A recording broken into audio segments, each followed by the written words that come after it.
Welcome to the Sleepy Scientist. It is very good to have you here. Before everything begins to gently tick forward, it would be lovely to know where in the world you are watching from tonight. Perhaps you are tucked away in a quiet room, resting on the sofa after a long day, half listening from beneath a blanket, or simply letting the evening slow down around you. Wherever this finds you, hopefully you are comfortable, calm, and ready to let your thoughts wander at a slightly more peaceful speed. If you enjoy these slow journeys through science, a like and a subscribe genuinely help this sleepy little corner of the internet keep drifting along. And if you're already subscribed, thank you. Your support is what keeps the lights dim, the questions interesting, and the universe only mildly confusing. One small note before we begin. There is a book on the way. It is called Quantum Physics, Explained Clearly. The same unhurried sort of teaching you find here, now in a form you can hold and return to whenever you like. It is not quite finished, though it won't be long now, or on that another evening. Now, tonight's topic may be a little dangerous for bedtime because time has a habit of becoming stranger the longer it is looked at. With any luck, it will be strange in a soft sort of way. The kind of strange where a broken glass, a cooling cup of tea, a fading memory, and the birth of the universe all seem to be quietly pointing in the same direction. So let's settle in. Why does time only move forward? And why does the past stay behind us while the future remains just out of reach? Time is one of the most familiar things in life, which is slightly suspicious, because familiar things are often where the deepest strangeness hides. You wake up, and the day begins. A shadow moves slowly across a wall. A kettle warms, a cup of tea cools, a message is sent, a memory is formed, and somewhere in the kitchen, an egg may meet the edge of a bowl and discover, very suddenly, that it is no longer quite so egg-shaped. Everything seems to happen in a natural order. Morning comes before evening. A footprint appears after a foot presses into sand. Smoke spreads after a match is struck. A broken cup lies on the floor after it falls, rather than politely gathering itself together, climbing back to the table, and pretending the whole thing was just a misunderstanding. This feels obvious, almost too obvious to question. Time moves forward. Yesterday is behind you. Tomorrow has not arrived. The present is the small, bright edge where experience seems to happen. And yet, when physics looks closely at the laws that describe motion, forces, particles, and fields, the direction of time is not always written into them as clearly as everyday life makes it seem. That is the first quiet mystery. The world around you appears full of one-way processes, but many of the basic laws used to describe the physical universe do not obviously care which way the clock is imagined to run. A planet orbiting a star, a ball moving through empty space, or two ideal particles colliding can often be described mathematically in a way that works both forward and backward. Play some simple physical motions in reverse, and they may still look possible. Play real life in reverse, however, and it quickly becomes ridiculous.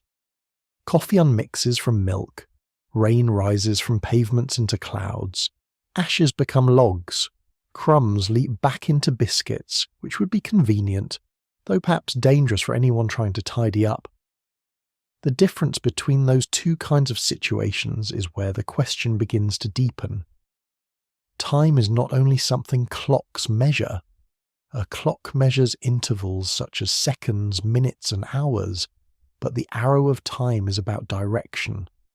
It is about why events seem ordered from past to future, why some changes happen naturally one way but not the other, and why the universe appears to keep records of what has happened while remaining silent about what has not happened yet. The phrase arrow of time was popularised by the British astronomer and physicist Arthur Eddington in the 20th century. Eddington used it to describe the one-way character of time as it appears in the physical world.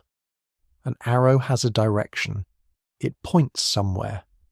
Time in ordinary experience seems to point from the remembered past toward the uncertain future. The phrase is simple, but it captures one of the strangest facts about reality. The laws of nature may be deep and elegant, but lived experience is not symmetrical. A film of the universe does not look equally believable when played both ways.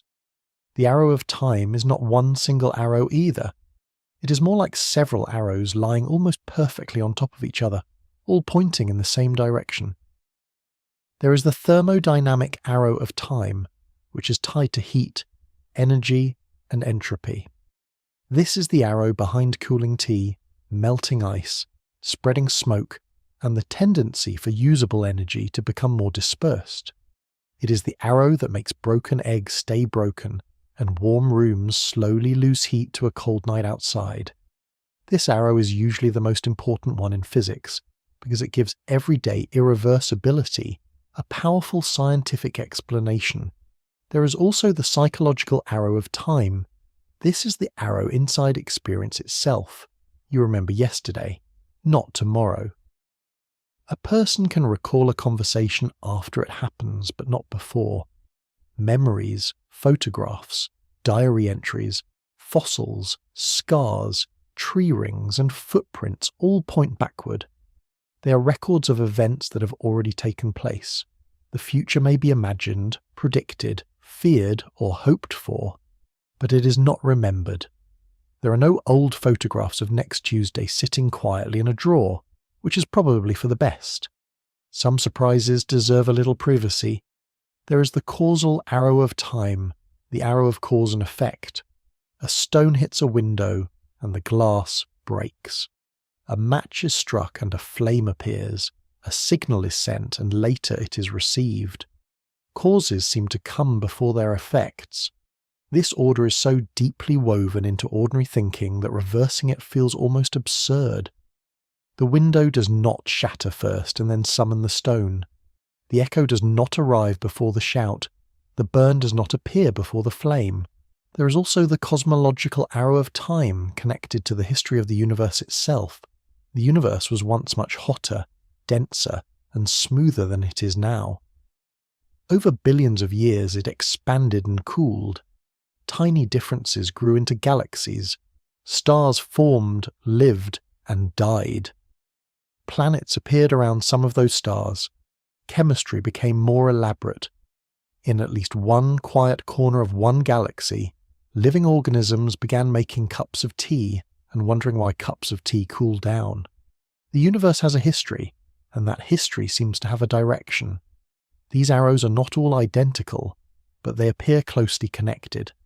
The fact that heat spreads, that records form, that causes precede effects, and that the universe has evolved from a hot early state into its present form are not separate curiosities floating around by accident. They seem to be different faces of the same deep asymmetry between past and future. That asymmetry is the heart of the question. The past feels fixed because it has left traces. It is written into cooled lava, old starlight, worn stone steps, fossil bones, and the structure of memory itself. The future feels open because it has not yet left records. It can be guessed at, modelled, or prepared for, but it has not pressed its footprint into the sand. And this is where the ordinary world becomes quietly profound. A cracked eggshell, a cooling drink, a fading smell of smoke, and a memory forming in the brain are not just everyday details. They are small local signs of something much larger. They reveal that the universe does not merely contain events. It orders them.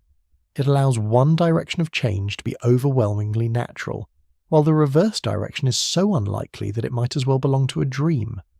The real question, then, is not simply why clocks tick forward. Clocks are machines. They count regular changes. The deeper question is why change itself has this direction.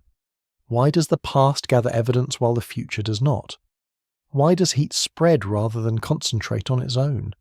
Why do fragments scatter more easily than they assemble? Why does memory point backward? Why does the universe permit so many processes to unfold one way, while their reverses remain absent from ordinary experience? The first major clue lies in entropy, one of the most important and most misunderstood ideas in science. Entropy is often described casually as disorder, but that simple word can be misleading. It is really about probability, energy, and the number of microscopic ways a physical system can be arranged while looking the same at a larger scale.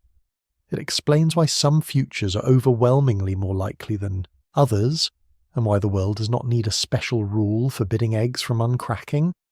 The odds do most of the work. Time moves forward in daily life because the universe is full of processes that move from rare, special arrangements toward more common ones. A whole egg is a very specific arrangement. A broken egg is much less particular. A neat trail of smoke is special. Smoke spread through a room is ordinary. A hot cup of tea beside cooler air is an uneven arrangement. A lukewarm cup in a slightly warmer room is less special. Again and again, nature drifts from the precise toward the probable. So the direction hidden in ordinary life is not an illusion.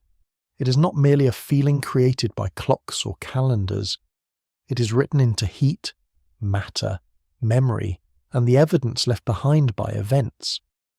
Time's arrow is visible in almost everything that changes, not because every law of physics points obviously forward, but because the universe began in a state that allowed order, imbalance, and usable energy to flow into the future. And once that arrow is noticed, it becomes difficult not to see it everywhere. In the cooling cup, the cracked shell, the spreading smoke, the footprint in the sand, and the quiet fact that every memory is a message from a world that can be visited only in thought. The strange thing about time is that the universe often seems much less bothered by its direction than daily life is. Daily life has a very strong opinion. Milk poured into coffee spreads into pale swirls and then becomes one soft brown mixture. A dropped glass scatters across the floor, a candle burns down, a stone thrown into a pond sends ripples outward. The order of the events feels so natural that it barely asks to be noticed. First, there is a whole glass, then a broken one. First, there is a quiet pond, then the widening rings. First, there is a clean white shirt, then one small splash of soup that somehow lands exactly where it will be most visible. Nature may be subtle, but lunch is not always merciful. Yet many of the deepest laws used to describe motion do not begin with that same obvious preference. In the clean, idealized world of classical physics, the equations describing many motions can often be run backward without breaking the rules. This does not mean ordinary events actually reverse themselves. It means that at the most basic level of many physical descriptions, the direction of time is not always stamped across the mathematics in large letters. Isaac Newton gave this classical picture its great unifying form in the 17th century. Building on earlier work by Galileo Galilei and Johannes Kepler, Newton described a universe in which motion followed precise laws.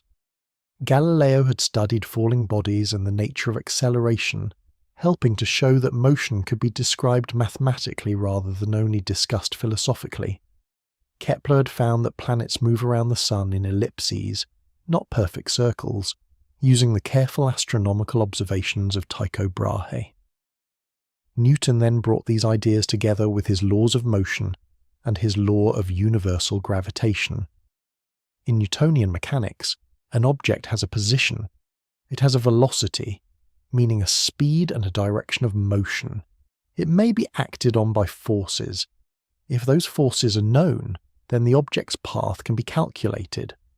A falling apple, a thrown ball, a swinging pendulum, and a planet orbiting the sun can all be described as systems moving through time according to rules. The great success of Newton's theory was not just that it explained earthly motion or heavenly motion, but that it showed both belong to the same physical universe. The moon falling around Earth and an apple falling from a tree were not separate kinds of magic. They were different expressions of gravity. This picture is wonderfully powerful. It is also slightly unsettling, because the basic laws of Newtonian motion often work just as well if every velocity is reversed. Imagine a planet moving around a star. If its motion were reversed perfectly, it could trace the same orbit in the opposite direction. The law of gravity would still make sense. The planet would not suddenly break physics by going the other way. The same is true of an ideal pendulum swinging without friction. If it moves from left to right, it can also be described moving from right to left. The motion itself does not reveal an unavoidable arrow of time. The same idea appears in simple collisions. Imagine two perfectly smooth billiard balls on a perfectly smooth table, with no friction, no air resistance, and no tiny imperfection stealing energy away. One ball strikes another, both move away, and the motion can be calculated. Now imagine a film of that collision played backward. The two balls approach, meet, and separate in a different arrangement. In a simple ideal case, this reversed motion can still look physically reasonable. It may not be the motion that happened, but it is not absurd in the way that an unbreaking glass is absurd. This is where the puzzle sharpens. A film of two ideal billiard balls colliding can look believable in both directions. A film of the solar system, over a short enough period and with the right reversed motions, can look like a possible gravitational system. But a film of a glass shattering on a kitchen floor does not look believable backward. Pieces do not leap together. Tiny shards do not sort themselves into their original places. Heat, sound, vibration, and scattered fragments do not politely gather into one perfect object and place it back on the edge of the table, as if the universe had suddenly developed a passion for cleaning. Classical mechanics describes trajectories, forces, velocities, and accelerations. It can say how a fragment moves after a glass breaks. It can describe the arc of a shard, the bounce of a piece across the floor, or the vibration travelling through the material, but by itself it does not automatically explain why the whole event has such a strong preferred direction. The laws can describe the pieces moving, but the larger question remains: why does one arrangement naturally become another, while the reverse arrangement seems forbidden by common sense, even if not always forbidden by the simplest microscopic rules? This is the time reversal puzzle. At one level, the laws can be astonishingly reversible. At another level, the world is full of events that are not. The gap between those two facts is where the arrow of time begins to become a serious scientific problem. Pierre-Simon Laplace took the classical worldview to one of its most famous extremes. In the early 19th century, Laplace imagined a universe so perfectly lawful that, if an intelligence knew the exact position and motion of every particle at one moment, and also knew all the forces acting on them, it could calculate the entire past and future. This idea is often called Laplace's demon, though the demon is really more of a terrifyingly efficient calculator than a little creature with horns and an alarming interest in mathematics. Laplace's point was not that such a being actually existed. The point was that classical mechanics seemed to suggest a deterministic universe. In a deterministic system, the present state fully fixes what comes next and what came before. If the positions and velocities are known exactly, the later state follows from the earlier one. And in many classical systems, the earlier state can also be inferred from the later one. The mathematical path can run in both directions. That picture has a strange consequence. If the laws are so reversible, then the deep rules do not seem to explain by themselves why human experience is not reversible. They do not explain why a person grows older rather than younger, why smoke spreads through a room rather than gathering back into a thin thread, or why a footprint is left after a footstep rather than appearing before it like a small sandy prophecy. Of course, real objects are not perfect billiard balls. Real tables have friction. Real air carries sound and heat. Real glass contains microscopic flaws. Real collisions involve enormous numbers of atoms. When a cup breaks, energy spreads into vibrations, sound waves, heat, and motion through the floor and surrounding air. The event is not just one clean object becoming a few clean pieces. It is a vast rearrangement involving countless microscopic details. To reverse it would require every one of those details to be arranged with almost impossible precision. But that answer belongs to the next deeper layer. The important point here is that the irreversibility of ordinary life does not simply leap out of Newton's laws in an obvious way. Newtonian mechanics gives a beautifully accurate framework for many motions, but it does not by itself tell the whole story of why the future looks different from the past. A planet orbiting a star is not like an egg cracking into a bowl. A falling stone is not like a cake baking. A clean collision between ideal particles is not like smoke filling a room. In one kind of case, reversing the motion still looks physically plausible. In the other, reversing the motion looks like a dream or a trick or a very ambitious special effect. So the problem is not that physics cannot describe change. It can describe change with extraordinary precision. The problem is subtler than that. Many deep equations describe how states evolve from one moment to another, without obviously declaring which direction must be called the future. They give rules for motion, but not always an immediate reason for why large-scale reality contains so many one-way doors. This is why time is stranger than it first appears. The world seems irreversible at the level of cups, clouds, bodies, memories, and burned toast. But beneath that, many of the laws of motion have a quiet symmetry. They allow paths to be traced backward as well as forward. Somewhere between the reversible elegance of fundamental motion and the irreversible clutter of ordinary life, time's arrow has to emerge. The question becomes almost unavoidable. If the basic rules often allow reversal, why does real life not behave that way? Why does the universe look so different when its film is played backward? Why does a broken glass feel like an ending, not just another arrangement waiting to be reversed? The answer begins with the fact that ordinary objects are not simple systems. They are made of enormous numbers of particles, exchanging energy in ways too detailed to track individually. Once heat, motion, vibration, and information spread into the wider world, the reverse path does not become impossible in the simplest imaginable sense. It becomes overwhelmingly unlikely. And in a universe built from vast numbers of microscopic possibilities, overwhelming unlikelihood is enough to give time its familiar direction. The easiest place to see time's direction is not always in clocks, stars, or the strange machinery of relativity.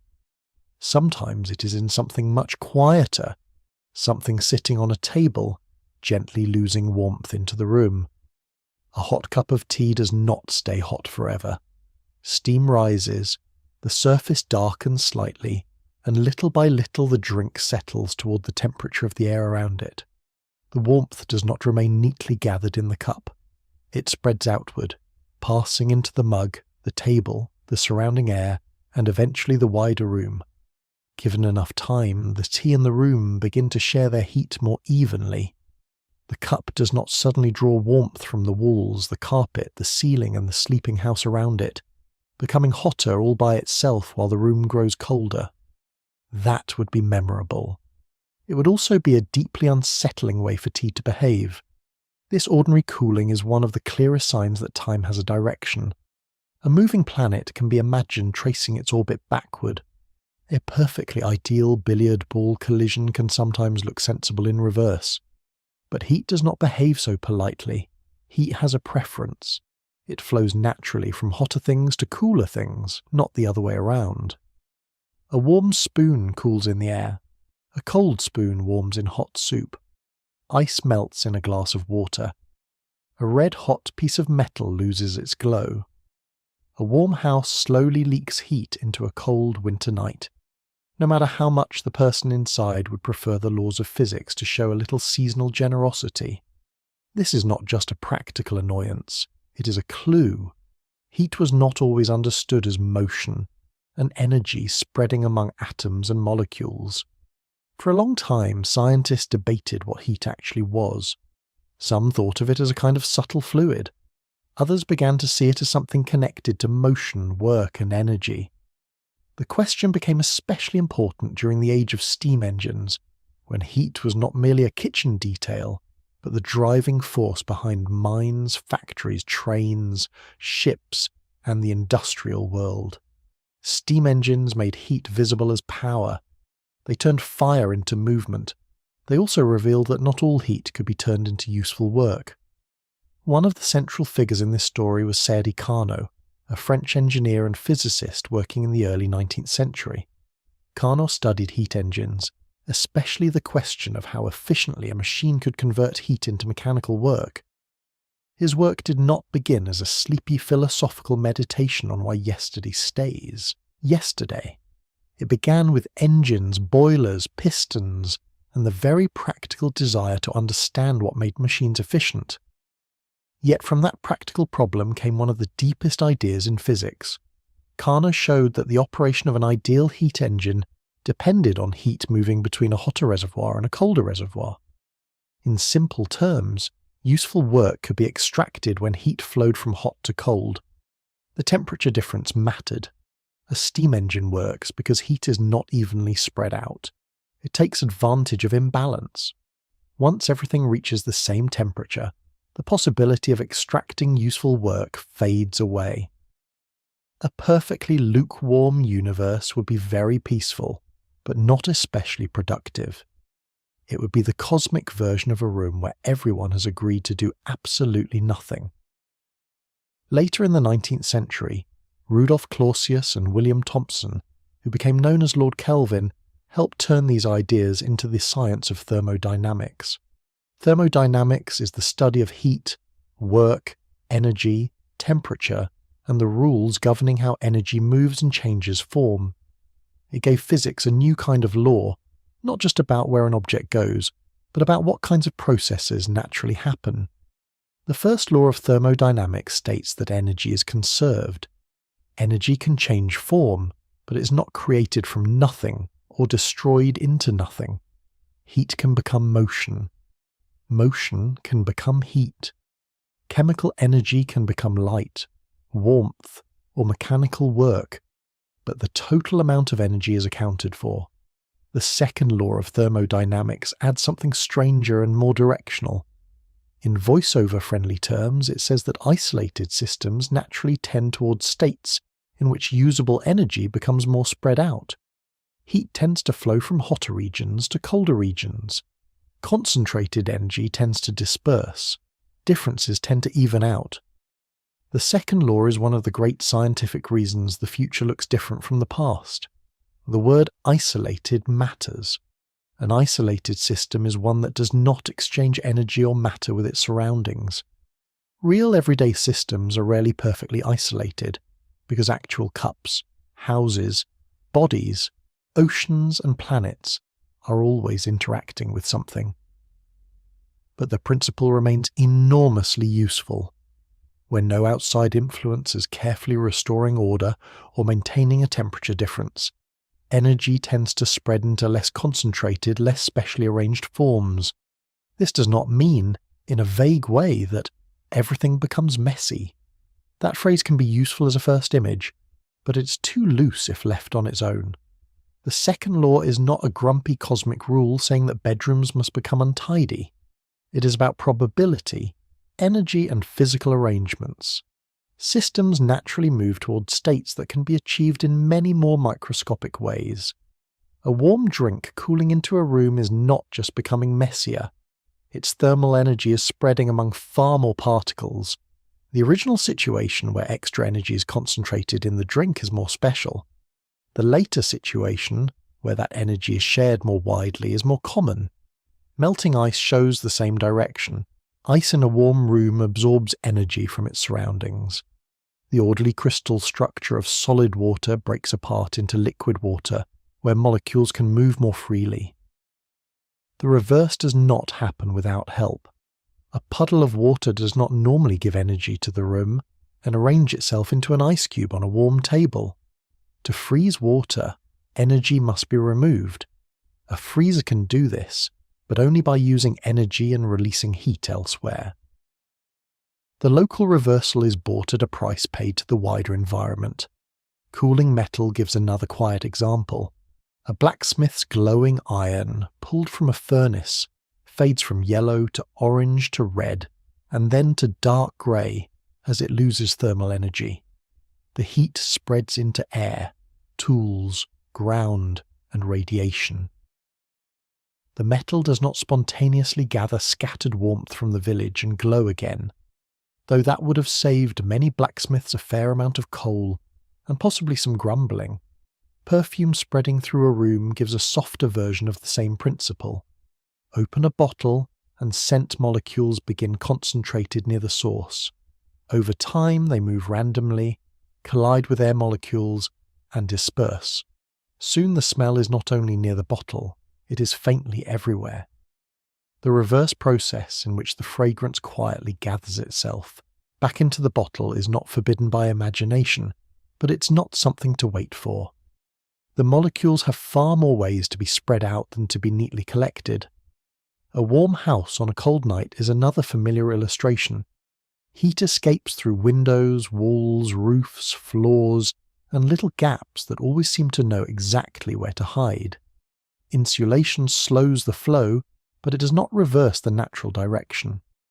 The warmer indoor air transfers energy to colder surroundings. A heating system must keep adding energy to maintain the difference. Without that input, the house cools. The temperature gap gradually narrows. This is what makes heat processes feel so different from idealized Newtonian motion. A simple orbit can be imagined backward. A clean collision can sometimes be reversed on paper, but thermal processes involve enormous numbers of particles, all exchanging energy through collisions, vibrations, and radiation. Their large-scale direction is not usually controlled by one neat path, but by the statistical behavior of vast crowds of microscopic events. A cup of tea cools because trillions upon trillions of molecules are sharing energy with their surroundings. Each tiny interaction follows physical laws, but together they create a clear direction. Heat spreads, temperature differences decrease, usable energy becomes less concentrated. The past contains the special arrangement, the hot tea beside the cooler room. The future contains the more even arrangement, the tea and room closer in temperature. So the first major clue to why time only moves forward is hidden in warmth itself. Time's arrow is visible whenever heat flows, whenever ice melts, whenever perfume spreads, whenever metal cools, and whenever a house slowly loses its comfort to the cold air outside. The universe does not merely move, it redistributes. It takes concentrated energy and lets it wander into wider possibilities. And once energy has spread through countless microscopic motions, the path back becomes so fantastically unlikely that ordinary life never sees it happen. Heat, then, is not just a background detail of the world. It is one of time's fingerprints. Heat gives time one of its clearest directions. But the deeper reason hides in something that sounds much less cozy than a cooling cup of tea. It hides in entropy. Entropy is one of those scientific words that has escaped from physics and wandered into everyday conversation, wearing a slightly confusing hat. People often use it to mean disorder, mess, decay, or general household decline. A pile of laundry on the floor can certainly feel like entropy, especially when it appears to reproduce quietly overnight. But in physics, entropy has a more precise meaning. It is connected to the number of microscopic arrangements that can produce the same large-scale appearance. That sounds abstract at first, so it helps to begin with a simple room. Imagine a room that has just been tidied. The books are on the shelf, the blanket is folded, the mug is on the table. The socks, after a rare moment of moral clarity, are actually in the drawer. This room has a fairly specific arrangement. There are not that many ways for it to look exactly tidy. The mug cannot be anywhere. The blanket cannot be in any shape. The books cannot be scattered across the floor, while still counting as neatly shelved. A tidy room is not just visually pleasant, it is physically particular. Now imagine the same room messy. A book on the chair, 2 cushions on the floor, the blanket half hanging from the sofa, the mug somewhere it should not be, and 1 sock lying in the open like a tiny accusation. There are many more ways for the room to be messy than tidy. The details can vary enormously and still produce the same broad description. messy room. The mug could be on the desk or the floor. The blanket could be crumpled in dozens of ways. The books could be spread out in countless patterns. Messiness is not powerful because the universe has a personal preference for chaos. It is powerful because there are simply many more ways to be messy than neatly arranged. This is the basic intuition behind entropy, though real entropy is not about human ideas of neatness. A room can be tidy or untidy depending on what people care about. Physics does not care where the cushions belong. The universe has no known opinion on interior design, which is probably wise. Entropy is about physical arrangements at the microscopic level. It is about atoms, molecules, energy, motion, and probability. The Austrian physicist Ludwig Boltzmann was one of the great figures who connected thermodynamics with the statistics of atoms and molecules. In the 19th century, Boltzmann helped show that the laws of heat could be understood by thinking about enormous numbers of tiny particles moving, colliding, and exchanging energy. Instead of treating heat only as a smooth, fluid-like quantity, Boltzmann looked beneath the surface and asked what countless atoms and molecules were doing. This led to one of the most important distinctions in statistical mechanics: the difference between a macrostate and a microstate. A macrostate is the large-scale description of a system. It tells you the things that can be observed without tracking every tiny detail. For a gas in a box, the macrostate might include its temperature, pressure, volume, and overall density. For a cup of tea, it might include the temperature of the drink and the air around it. For a deck of cards, it might be whether the deck looks ordered or shuffled. A microstate is the exact microscopic arrangement behind that large-scale description. For a gas, it would include the position and motion of every molecule. For a cup of tea, it would include the motion and energy of an unimaginable number of water molecules, milk molecules, sugar molecules, and surrounding air molecules. For a deck of cards, it would be the exact order of every card. The key idea is that many different microstates can produce the same macrostate. A gas spread evenly through a box can be arranged microscopically in an enormous number of ways while still looking evenly spread out. The individual molecules can swap places, move at different speeds, and take different paths, and the gas will still have the same broad temperature and pressure.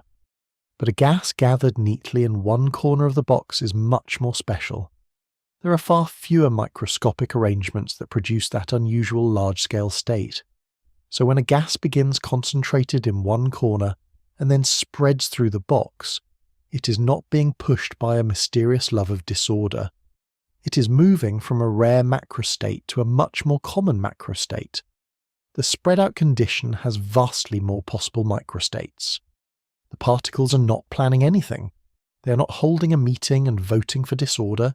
They are simply moving and colliding according to physical laws, and the overwhelming majority of possible arrangements look spread out. A deck of cards gives a gentler version of the same idea. A freshly ordered deck has a very special sequence. Shuffle it properly, and it becomes one of an enormous number of possible shuffled arrangements. Technically, each arrangement is just as specific as any other, but only a tiny fraction of possible arrangements look ordered to us, while nearly all look random. If a shuffled deck were shuffled again, and suddenly returned to perfect order, it would not violate the basic idea that cards can be arranged that way. It would simply be so unlikely that nobody would calmly nod and say, "Yes, that seems normal." Someone would check the magician's sleeves. Entropy increases because high-entropy macrostates correspond to vastly more microstates than low-entropy macrostates. That is the quiet power behind the thermodynamic arrow of time. The future tends to look more spread out than the past because there are overwhelmingly more ways for things to be spread out and specially arranged. This is also why entropy is deeper than the casual word disorder. A broken egg, spreading smoke, cooling tea, melting ice, and perfume dispersing through a room are all different examples of systems moving from special arrangements toward more common ones. The whole egg is physically specific. The broken egg has many more possible arrangements. Smoke gathered in a narrow plume is relatively special. Smoke spread thinly through a room is not. Heat concentrated in a hot drink beside cooler air is an imbalance. Heat shared more widely among drink, cup, air, and room is less special. The numbers involved are so enormous that ordinary intuition struggles to hold them. A visible object contains staggering numbers of atoms and molecules. Even a small amount of gas contains numbers of particles far beyond everyday counting. Each particle can have different positions, speeds, and directions of motion. The number of possible microscopic arrangements in something as ordinary as a cup of tea is not merely large in the human sense. It is large in a way that makes lottery odds, shuffled cards, and guessing passwords look like small village hobbies. That is why the reverse of ordinary processes is not something seen in daily life. It is not that every microscopic motion is individually irreversible. In many cases, the laws governing the particles can be reversed in principle. The deeper issue is statistical. To make a cooled cup of tea spontaneously become hot again by gathering energy from the room, the motions of countless molecules would need to coordinate with almost impossible precision. To make smoke collect back into a thin stream, its molecules would need to reverse their spreading motion in a fantastically exact way.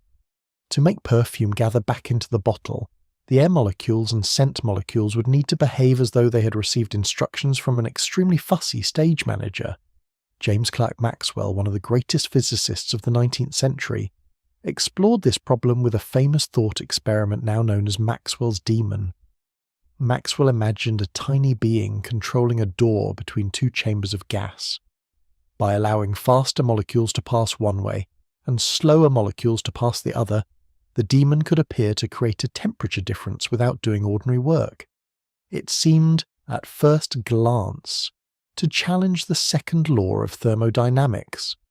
The demon matters because it links heat, entropy, and information. To sort molecules, the demon must know something about them. It must acquire information, store it, and eventually erase or process it. Later developments in physics showed that information itself has physical consequences. The demon does not escape thermodynamics for free. The thought experiment remains important because it reveals that entropy is not only about heat in a simple sense. It is also connected to knowledge, measurement, and the physical cost of distinguishing one microscopic state from another. Josiah Willard Gibbs also played a central role in developing statistical mechanics. Gibbs helped build the mathematical framework for understanding how the behavior of large systems emerges from probabilities over many possible microscopic states. Alongside Boltzmann, he showed that probability was not a decorative extra added to physics, but part of the foundation for understanding heat, matter, and time's direction. This is the crucial shift. The arrow of time does not mainly appear because each tiny particle knows which way the future is. Individual atoms and molecules do not carry little arrows saying this way to tomorrow. Instead, time's direction emerges from the statistical behavior of enormous numbers of particles. The more particles involved, the stronger the pattern becomes. A single molecule bouncing around a box does not create a clear arrow of time. A gas containing vast numbers of molecules does. A single grain of sand has only limited ways to surprise us. A whole dune, a gust of wind, and a long afternoon can make time's direction very clear indeed. This is why the second law of thermodynamics is so powerful. It is not just a rule saying that heat flows from hot to cold. It is a probability-based explanation of why some states are natural destinations and others are delicate starting points. Hot tea in a cooler room is a special condition. Tea in a room approaching a shared temperature is far more common. Ice in a warm drink is a special condition. Melted water mixed into the drink is more common. A scent concentrated near an open bottle is special. The scent dispersed through the air is more common. The past again and again contains the more particular arrangement. The future contains the arrangement with more microscopic possibilities. This is why time appears to lean in one direction. Not because the universe is clumsy, not because it has a secret fondness for mess, but because probability, multiplied across immense numbers of particles, becomes one of the strongest guides in all of nature. Entropy is the quiet mathematics behind the obvious. It explains why cooling happens, why mixing happens, why spreading happens, and why unmixing, unspreading, and spontaneous reheating are absent from ordinary experience. It takes the simple fact that tea cools into a room and reveals the deeper truth beneath it. The future usually looks more spread out than the past because there are unimaginably more ways for it to be that way. A broken thing has a strangely final quality. A glass falls, strikes the floor, and becomes fragments. For a moment there is a bright scatter of pieces, a sharp little sound, and then the quiet knowledge that the glass is no longer a glass in the useful sense. It is still matter. It is still atoms. It has not vanished from the universe. But its old arrangement, the smooth curve, the rim, the base, the little transparent wall that once held water without complaint, has been lost. What feels obvious is that this loss has a direction. A glass shatters. It does not unshatter. Cream spreads into coffee. It does not gather itself back into a white ribbon and leap politely into the jug. Smoke drifts outward through air. It does not decide after a few minutes of atmospheric sightseeing to return neatly into the match. A sandcastle stands for a while, then waves, wind, footsteps, and gravity soften it back into beach. The beach does not usually push grains together into a perfect little castle with turrets, unless a human being arrives and gives the sand some very specific instructions. Entropy explains why these events feel so one-way. The forward version of each event moves from a rare, special arrangement toward a more common one. A whole glass is a precise arrangement of atoms. A broken glass is far less particular. There are many ways for shards to be scattered across a floor, but very few ways for those same pieces to form a smooth drinking glass. Creaming coffee begins in a relatively distinct state, with pale liquid concentrated in one region and darker coffee in another. After mixing, the molecules are spread through one another in vastly more possible arrangements.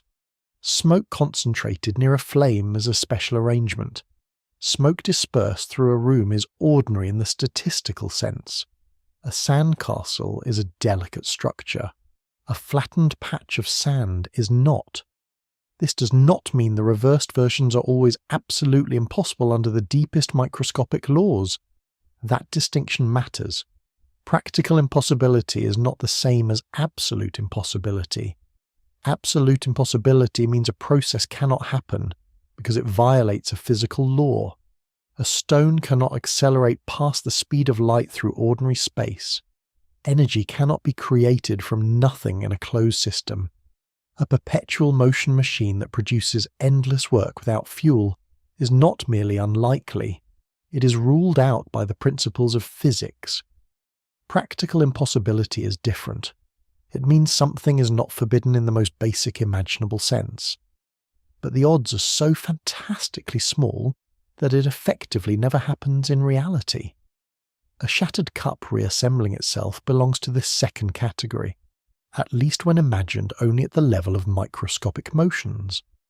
The atoms and molecules in the fragments obey physical laws. The surrounding air obeys physical laws. The floor, the sound waves, the heat, and the tiny vibrations all obey physical laws. In principle, if every particle involved moved in exactly the right way, the event could be reversed. The shards could slide together. The heat could concentrate. The sound waves could converge. The vibrations could return their energy with perfect timing. The cup could rise whole from the floor.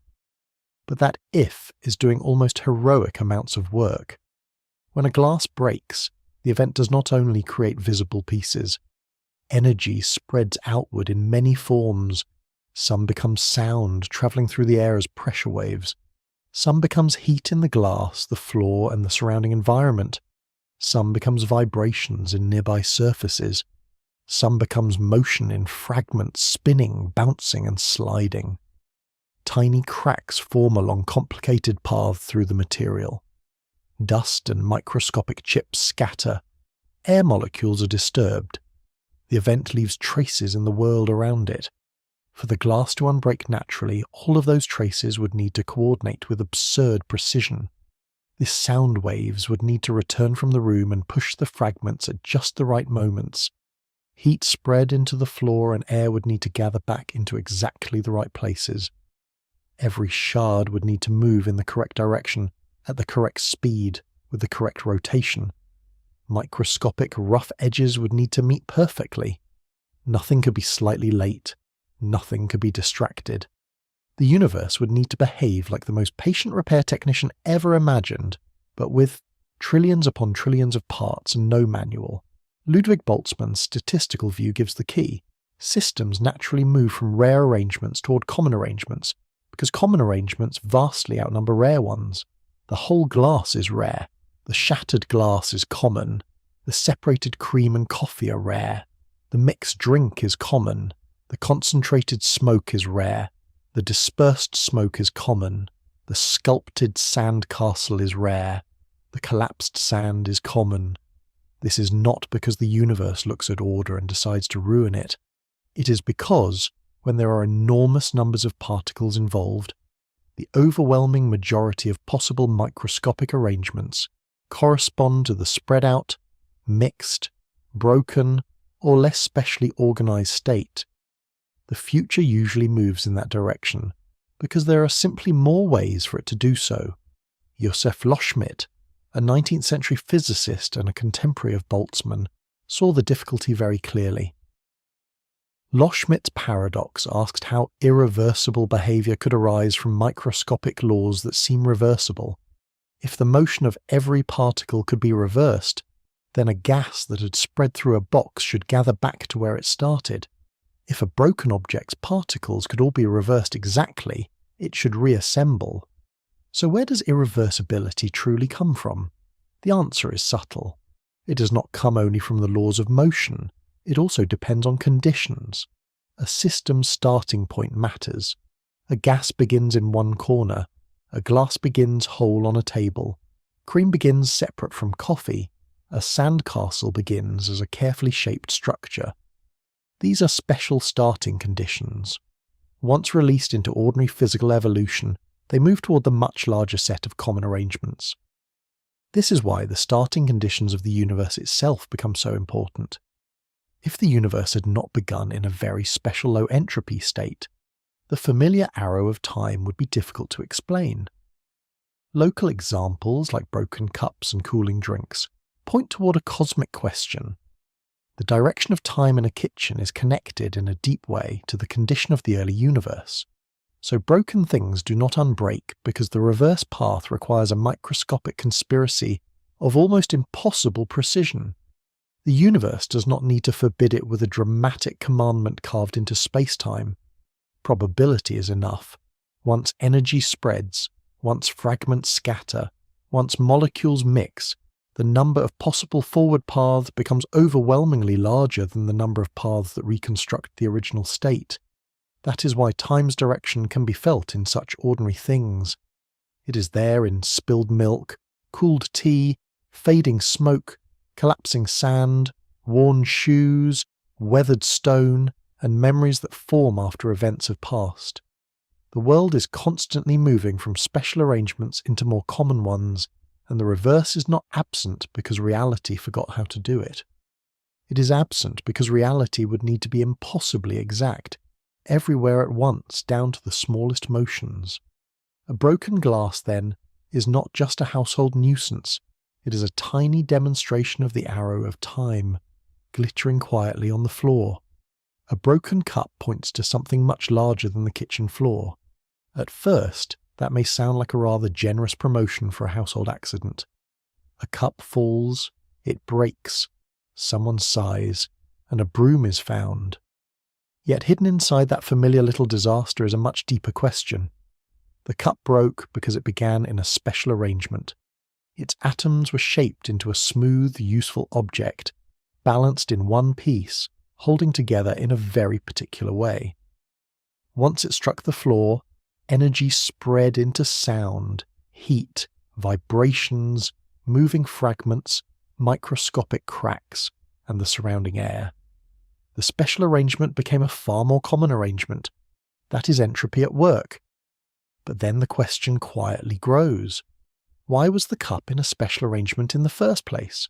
Why was there a table, a room, a planet, a star, and a universe capable of making cups, floors, heat, and observers who become mildly disappointed when gravity gets involved? Why does the world begin so many local stories in a low entropy condition so that they can unfold toward higher entropy afterward? This leads to one of the deepest ideas behind time's arrow, known as the past hypothesis. The past hypothesis says that the direction of time depends on the universe having begun in an extremely low entropy state. In simple terms, entropy can increase today because the past was more ordered in a very specific physical sense. The arrow of time does not come only from what a cup does after it falls. It also comes from the fact that the universe itself appears to have started from a condition that was astonishingly special. This is important because the second law of thermodynamics says that entropy tends to increase in isolated systems. But that statement alone does not fully explain time's direction unless there is a lower entropy past for entropy to increase from. A slope only gives a direction because one side is higher than the other. A river flows downhill because the landscape gives it a gradient. In a similar way, the thermodynamic arrow of time points from lower entropy toward higher entropy because the universe appears to have had a lower entropy beginning. Without that special beginning, the direction would be much harder to explain. If the universe had always been in a high entropy state, then there would be no great imbalance left to drive the familiar one-way processes seen around you. No hot stars shining into cold space. No young planets cooling. No chemical energy being used by living cells. No cups of tea gradually losing heat into a room. Everything would already be closer to equilibrium, a state where useful differences have mostly evened out. It would not necessarily be dramatic. It would be, in a physical sense, rather finished. So the arrow of time is not rooted only in small objects. It reaches into cosmology, the study of the universe as a whole. The behavior of broken glass, spreading smoke, melting ice, and aging bodies appears connected to the large-scale history of the cosmos. The forward direction felt in ordinary life may trace back to the earliest conditions of space, matter, radiation, and gravity. The Big Bang model describes the universe expanding from a hotter, denser early state. It should not be imagined as an explosion into empty space, like a firework bursting in a dark room. There was no surrounding room waiting outside the universe. In modern cosmology, the Big Bang refers to the early expansion of space itself, when the observable universe was far hotter and denser than it is now. Space stretched, matter and radiation cooled. Over enormous time, the universe changed from a blazing early state into the vast structure seen today, with galaxies, stars, planets, and deep cold regions between them. Georges Lemaitre, a Belgian priest, physicist, and cosmologist, was one of the first to propose that the universe was expanding from an earlier, denser state. Edwin Hubble later provided crucial observational evidence that distant galaxies are generally moving away from us, helping establish the expanding universe as a central part of modern cosmology. The discovery did not simply change astronomy, it changed the meaning of cosmic history. The universe was not static and eternal in the old familiar sense. It had a past that looked very different from its present. At first, the early universe might not sound low entropy at all. It was hot. It was dense. It was filled with radiation and matter in an extreme state. Ordinary intuition might imagine that hot and dense means chaotic, and therefore high entropy. But gravity makes the situation much stranger. In a universe without gravity, a smooth spread of particles can often be a high entropy state. A gas evenly filling a box is more likely than a gas gathered in one corner. But with gravity, clumping changes the story. Gravity pulls matter together. Over time, small differences can grow. Matter gathers into clouds, stars, galaxies, galaxy clusters, and eventually black holes. In gravitational systems, the smoothness of the early universe was actually very special. Roger Penrose has argued powerfully that the early universe had extraordinarily low gravitational entropy. Near the Big Bang, matter and energy were distributed with remarkable smoothness. They were not already collapsed into black holes, even though a clumped gravitational state can represent vastly higher entropy. This smooth beginning gave gravity room to create structure over time. Tiny variations could grow into galaxies, stars could form, heavy elements could be made, planets could appear, life could eventually emerge, along with the curious habit of wondering why time refuses to back up. This is why the low entropy beginning is so important. The early universe was not low entropy because it was cold, quiet, or empty. It was low entropy because gravitationally it was arranged in a remarkably special way. It had not yet taken the many paths available to gravity.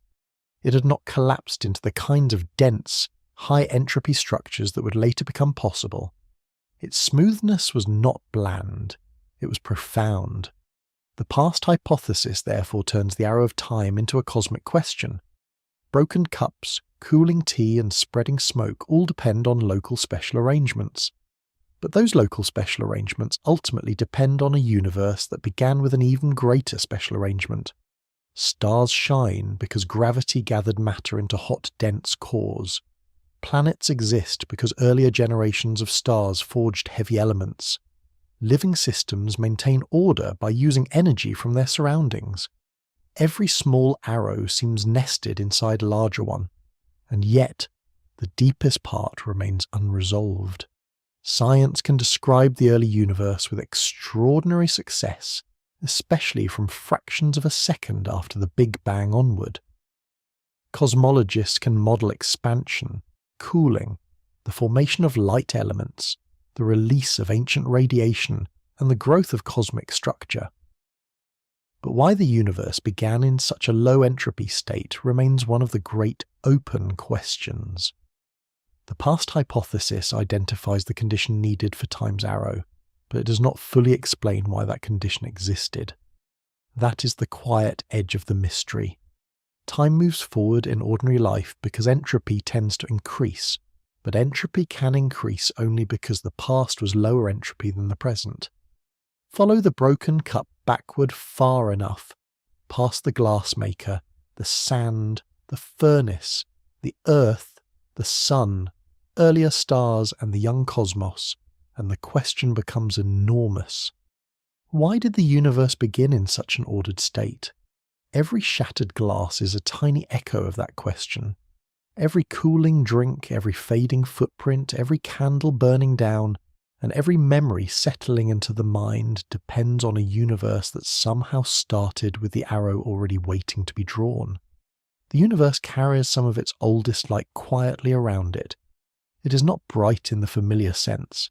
It does not shine like a nearby star or flash like lightning across a cloud.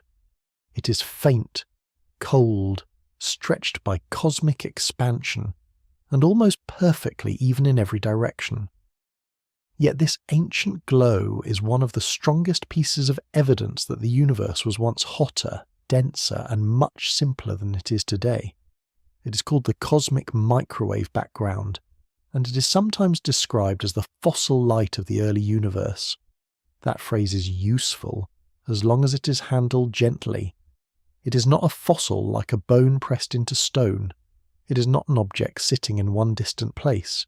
It is radiation arriving from every direction in space, the leftover light from a time when the observable universe was young, hot, dense, and filled with a glowing plasma of particles and radiation. Wherever a telescope looks deeply enough in microwave light, this ancient signal is there, like the universe quietly remembering its own beginning.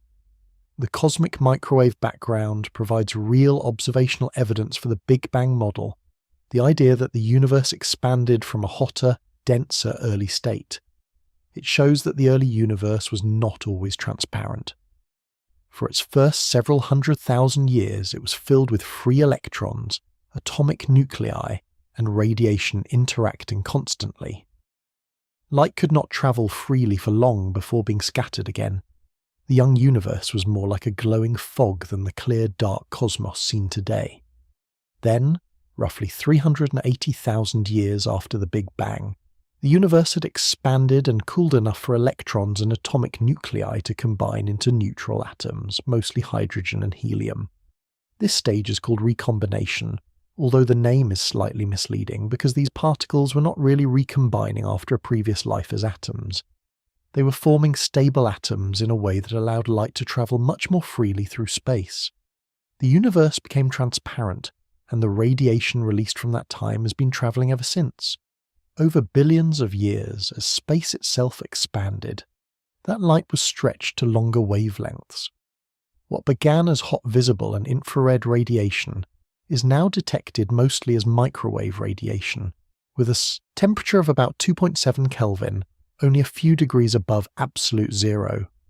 This is why the cosmic microwave background is both ancient and cold. It is old light, stretched thin by the expansion of the universe, still arriving after travelling for almost the whole history of cosmic time. In the 1960s, Arno Penzias and Robert Wilson detected this background radiation while working with a large horn antenna at Bell Telephone Laboratories in New Jersey. They were not originally trying to discover the oldest light in the universe. They were investigating a persistent background noise in their equipment. After ruling out various possible sources, including some rather earthly trouble from pigeons in the antenna, the signal remained. It was coming from every direction. It matched what cosmologists had predicted should exist if the universe had begun in a hot, dense state. Their discovery became one of the great observational confirmations of modern cosmology.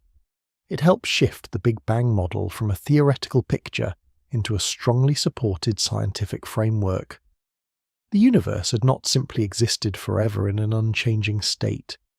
It had a hot early phase, and the cosmic microwave background was the cooled echo of that phase. Later missions measured this ancient light in extraordinary detail. The National Aeronautics and Space Administration's Cosmic Background Explorer, launched in the late 20th century, showed that the cosmic microwave background has an almost perfect blackbody spectrum, exactly the kind of thermal radiation expected from a hot early universe. It also detected tiny temperature variations across the sky. These differences were extremely small, only slight ripples in an otherwise remarkably smooth glow, but they were deeply important. The National Aeronautics and Space Administration's Wilkinson Microwave Anisotropy probe later mapped these variations with much greater precision. Then the European Space Agency's Planck spacecraft measured the cosmic microwave background in even finer detail, giving scientists one of the clearest pictures ever made of the early universe. These missions did not merely take a photograph of ancient light. They measured the conditions from which cosmic structure would grow. The remarkable thing is how smooth the cosmic microwave background is. In every direction its temperature is almost the same. The variations are tiny, roughly at the level of parts in 100,000. That means the early universe, at the time this light was released, was extremely uniform on large scales. It was not already filled with fully formed galaxies, stars, planets, or black holes. It was a hot, glowing, nearly even sea of matter and radiation, with small irregularities scattered through it. Those tiny irregularities mattered enormously. Gravity slowly amplified them. Regions that were very slightly denser than average attracted more matter. Over immense spans of time, these small differences grew into larger structures. Gas gathered into clouds. Clouds collapsed into the first stars. Stars collected into galaxies. Galaxies gathered into clusters. Later, planets formed around some stars. Heavy elements cycled through stellar lives and deaths. And eventually, in at least one small place, matter became organized enough to ask why time only moves forward, while trying not to stay awake too long thinking about it. This is where the cosmic microwave background connects directly to the arrow of time. It supports the idea that the early universe was remarkably smooth, and that smoothness matters for understanding low gravitational entropy. In ordinary gases without strong gravity, a smooth spread of particles can be a high entropy state. But gravity changes the story. A universe filled with matter spread very evenly is gravitationally special. Gravity has not yet done all the clumping it can do. It has not yet produced stars, galaxies, clusters, and black holes. There is still enormous room for structure to form. So the early universe was not low entropy, because it was simple in a cozy, tidy sense. It was low entropy in a gravitational sense because matter and energy were distributed so smoothly. The present universe, with its galaxies, stars, planets, and black holes, is far more structured. Under gravity, that growth of structure is part of entropy increasing on the larger scales. This can sound confusing at first, because the universe seems to have become more ordered over time. Stars are ordered, galaxies are ordered, planets are ordered, living cells are astonishingly ordered. But local order can form while total entropy still increases. A star forms as gas collapses under gravity, but the process releases heat and radiation into space. Earth supports complex life because it receives concentrated energy from the sun and radiates lower temperature energy back into space. Life maintains local order by taking in energy, using it, and spreading waste heat into the surroundings. Order can bloom in one place while the wider universe pays the entropy bill elsewhere. The cosmic microwave background therefore shows something profound. The universe did not begin in the clumpy, complex state seen today. It began, as far as observation can reach, in a much smoother and hotter condition. From that simple early pattern, gravity drew out structure. The stars, planets, black holes, oceans, fossils, memories, and sleeping bodies of the present all belong to a later stage in a long one-way story. This ancient light is not merely a background glow. It is evidence that the past was physically different from the present in exactly the way time's arrow needs. The universe was smoother. Its structure had not yet grown. Its gravitational possibilities had not yet unfolded. The future could become rich, clumped, complex and luminous because the past began from something far more even and far more special. In that faint microwave glow, time has left one of its oldest fingerprints. Gravity makes entropy stranger than it first appears. In the familiar examples, entropy often looks like spreading. A scent spreads through a room. Heat spreads from a warm drink into cooler air. Smoke thins out until it becomes part of the background. A gas released into a box expands until it fills the available space. In these ordinary cases, the more spread out arrangement is usually the more probable one. There are more ways for perfume molecules to be scattered through the room than gathered near the bottle. There are more ways for heat to be shared among a drink, cup, table and air than neatly concentrated in one place. So it is tempting to imagine entropy as a universal tendency towards smoothness. Spread things out, blur the differences, even everything out, and entropy rises. That picture works well for many everyday systems. But gravity, as it often does, politely ruins the simplicity. Gravity does not behave like a gas in a box. If a cloud of ordinary gas is left alone without gravity playing a major role, its particles tend to spread out. But if enough mass is gathered together and gravity becomes important, the opposite can happen. Matter begins to clump. A slightly denser region pulls a little more strongly on nearby matter. That extra matter increases the pull, which attracts still more matter. A small difference can grow, slowly at first, then more dramatically.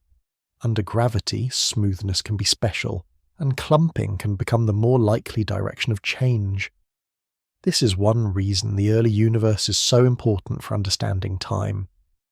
The cosmic microwave background shows that the young universe was remarkably smooth, with tiny temperature variations across the sky. Those variations were small, but they were enough. Gravity did not need enormous mountains of matter already waiting in the dark. It only needed slight unevenness and time. In everyday gases, A smooth, spread-out state often has high entropy because there are so many microscopic ways for particles to be evenly distributed. But in gravitating systems, a perfectly smooth distribution of matter can be very special. Gravity creates more possible energetic arrangements when matter begins to gather into structures. Clumps can fall together, heat up, spin, fragment, collapse, radiate energy, and form new systems. The smooth, early universe had not yet explored those possibilities. It was like a quiet landscape before any river had cut channels through it. This is how the universe could move from smooth early conditions toward galaxies, stars, planets, and black holes while still obeying the second law of thermodynamics.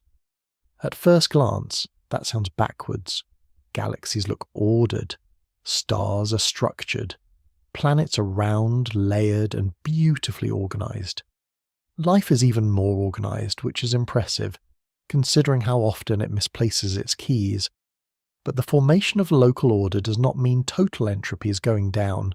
The wider accounting includes heat, radiation, motion, and energy released into space. A star, for example, forms when a cloud of gas collapses under gravity. As the gas falls inward, gravitational potential energy is converted into heat. The cloud warms, it radiates energy away. If enough mass collects in the center, the core becomes hot and dense enough for nuclear fusion. The result is a shining star, a local island of structure, but one that exists by sending vast amounts of energy outward into the universe. The local order is real. The increase in wider entropy is also real.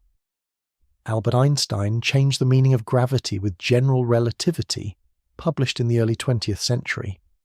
In general relativity, gravity is not described as an ordinary force pulling objects through space in the old Newtonian sense.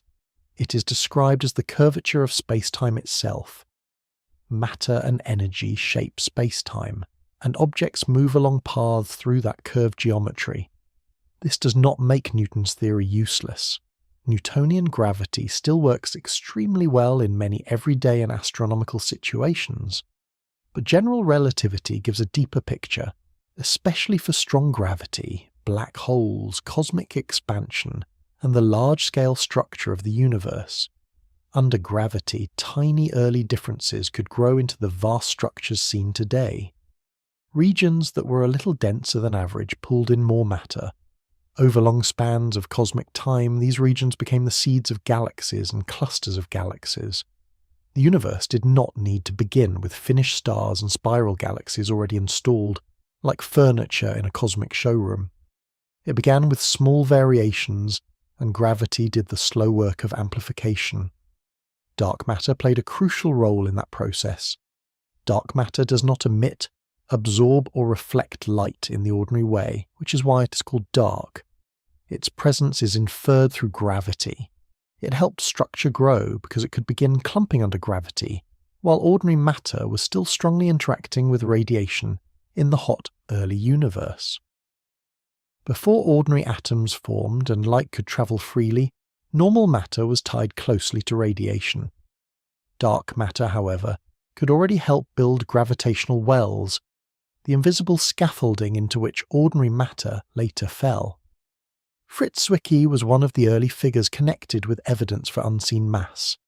In the 20th century, he studied the motions of galaxies in the Coma cluster, and argued that there must be more mass present than could be seen in the luminous matter alone. Later, Vera Rubin's observations of galaxy rotation gave powerful evidence that stars and galaxies were moving in ways that required additional unseen mass. The outer regions of galaxies rotated too quickly to be explained by visible stars and gas alone.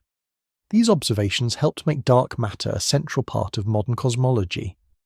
Dark matter matters here because the arrow of time is not only about broken cups and cooling tea, it is also about how a nearly smooth early universe became a richly structured one. The same broad principle is still present. The universe moves from a special starting condition into states with more possibilities.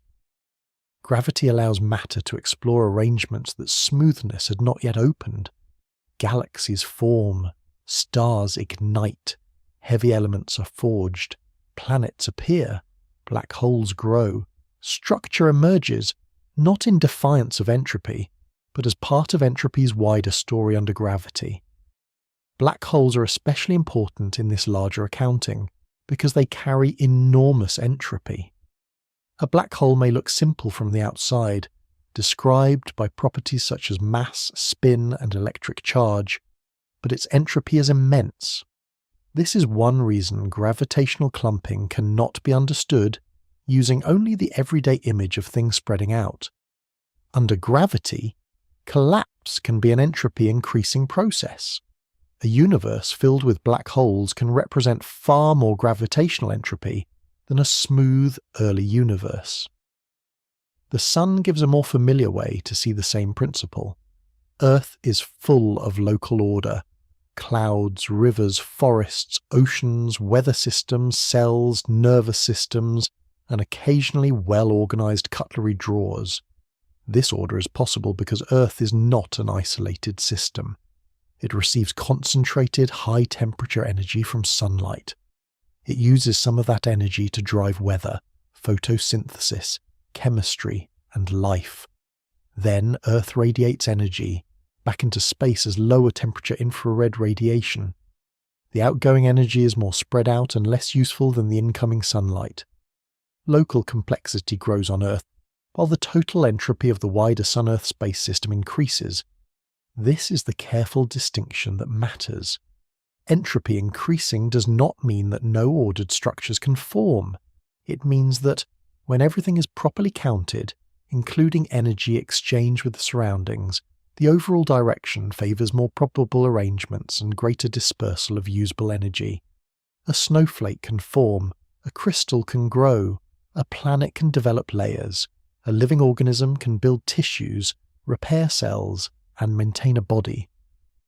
But these local pockets of order are sustained by energy flows that increase entropy elsewhere. The universe is therefore not simply dissolving into featureless disorder at every scale. It is more interesting than that. Gravity allows smooth matter to become clumpy. Stars create heavy elements. Planets become chemically rich. Life finds ways to feed on energy gradients. The second law of thermodynamics is not a ban on beauty, structure, or complexity. It is the rule that tells the full story must include the heat and radiation released along the way. The tiny variations seen in the cosmic microwave background became, through gravity, the enormous cosmic structures of the present. The early universe was smoother, hotter, and simpler. The later universe became clumpier, colder on average, and more complex. This journey did not reverse the arrow of time. It helped draw it across the sky. Gravity makes entropy subtle, because it changes what more likely can mean. Sometimes spreading increases entropy. Sometimes clumping under gravity increases entropy. The direction still points away from the special beginning, but the path is richer than a simple fade into blandness. Out of smoothness came galaxies. Out of collapsing clouds came stars. Out of starlight came planets and life. And beneath all of it, time kept its quiet preference, carrying the universe from a remarkably even beginning toward a future with ever more ways to be arranged. Black holes are where gravity takes the idea of entropy to its deepest and strangest edge. They are often introduced as objects with gravity so strong that nothing can escape them, not even light. That is true, but it is only the doorway into a much stranger story. A black hole is not just a cosmic trap. It is also a place where gravity, heat, quantum physics, information, and time itself become tangled together in ways that still challenge the best theories in modern science. If entropy is the quiet engine behind the arrow of time, then black holes are where that engine begins to sound less like a tidy machine and more like a very old cosmic riddle humming in the dark. A black hole forms when enough mass is compressed into a small enough region that space-time curves so intensely around it that escape becomes impossible beyond a certain boundary. In Albert Einstein's general relativity, gravity is not treated as an ordinary pulling force. It is the curvature of space-time caused by matter and energy. A black hole is an extreme prediction of that curvature. It is a region where space-time bends so strongly that all future paths inside a certain boundary lead inward. That boundary is called the event horizon. It is important to describe it carefully. The event horizon is not a hard surface, like the crust of a planet or the skin of a balloon. A falling astronaut crossing a large enough event horizon might not notice a sudden wall at that precise moment, although the overall situation would still be, scientifically speaking, extremely poor for future holiday plans. The event horizon is a boundary in space-time. It marks the point beyond which light can no longer escape to the outside universe. Once something passes inward, no signal it sends can return to distant observers. For a long time, black holes seemed like objects that could only swallow entropy. Matter fell in, light fell in, disorder fell in, and the outside universe lost access to all the detailed information about what had crossed the horizon. But in the 1970s, Jacob Bekenstein proposed something bold. He argued that black holes themselves should have entropy. Stephen Hawking then developed the idea further and showed that black holes are connected not only to entropy, but also to temperature and radiation. This was a remarkable shift. In ordinary thermodynamics, entropy is linked to the number of microscopic arrangements behind a large-scale state. A cup of tea, a box of gas, or a cloud of smoke can have entropy, because there are many possible arrangements of particles and energy behind what is seen at the larger scale. But a black hole, according to general relativity, appears from the outside to be extremely simple. It can be described by properties such as mass, electric charge, and spin. All the complicated details of what formed it seem to disappear behind the event horizon. Bekenstein and Hawking showed that this simplicity hides something profound. Black hole entropy is related to the area of the event horizon, not to the volume inside it. That is deeply unusual. For ordinary objects, it feels natural to think that more volume means more room for internal arrangements. But for a black hole, the entropy is tied to the size of the boundary around it.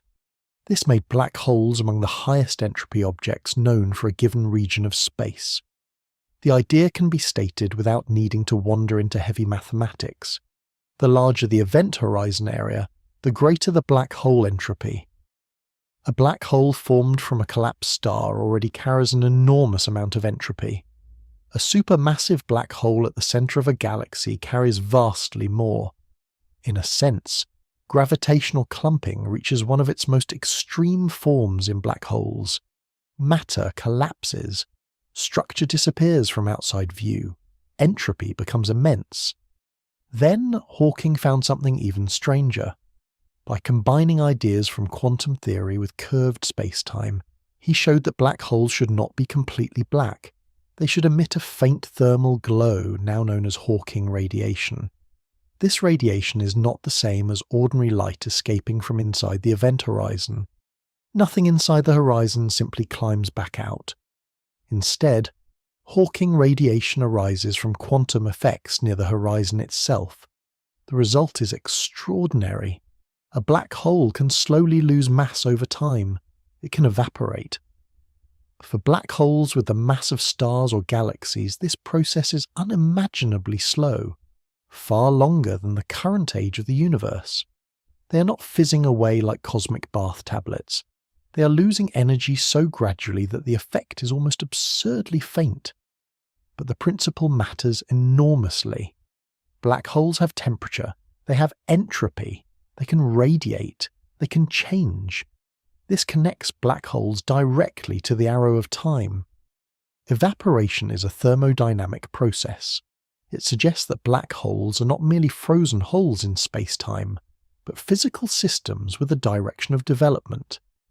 They can absorb matter and radiation, grow larger, increase their horizon area, and over vast timescales, perhaps slowly shrink by emitting Hawking radiation.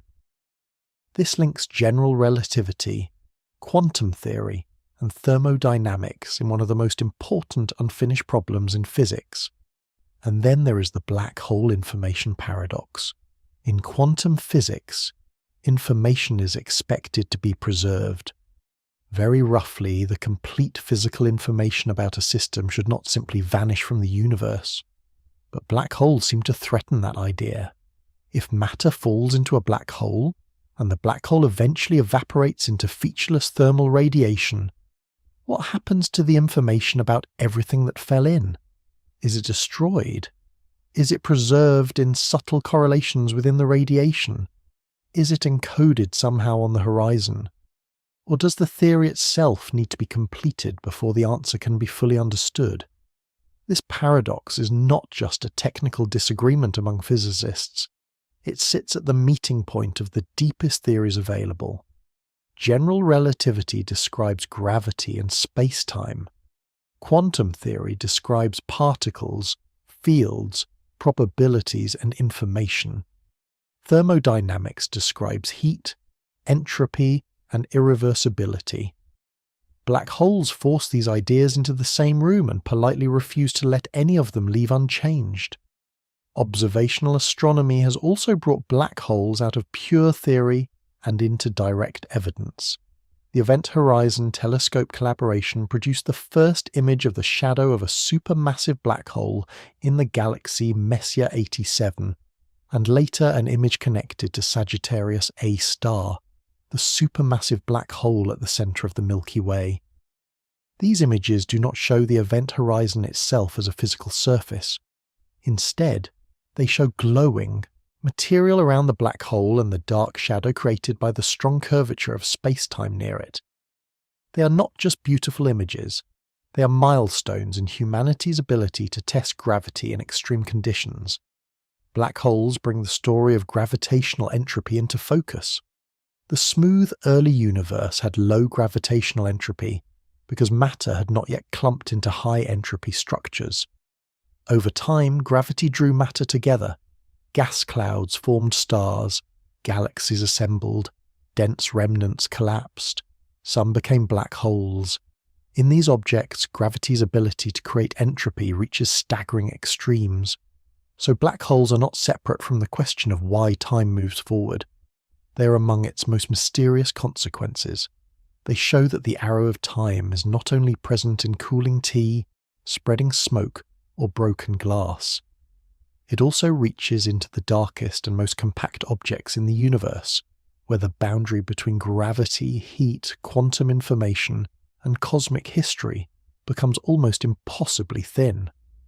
A black hole is a place where matter falls inward, light fails to return, entropy becomes enormous, and the future of physics remains unfinished.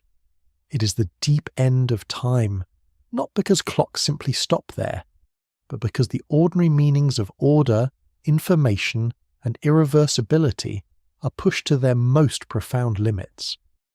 Entropy gives time a direction through probability, heat, and the spreading of energy. But there is another arrow hidden inside ordinary experience, one so familiar that it feels almost impossible to doubt. Causes come before effects. A hand pushes a cup, and then the cup falls. A match is struck, and then a flame appears. Thunder follows lightning. A message is sent, and then it is received.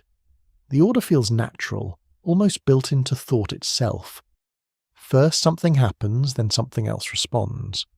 The world does not usually offer the effect first and the cause afterward, like a badly edited mystery film where the ending arrives before anyone has had time to look suspicious.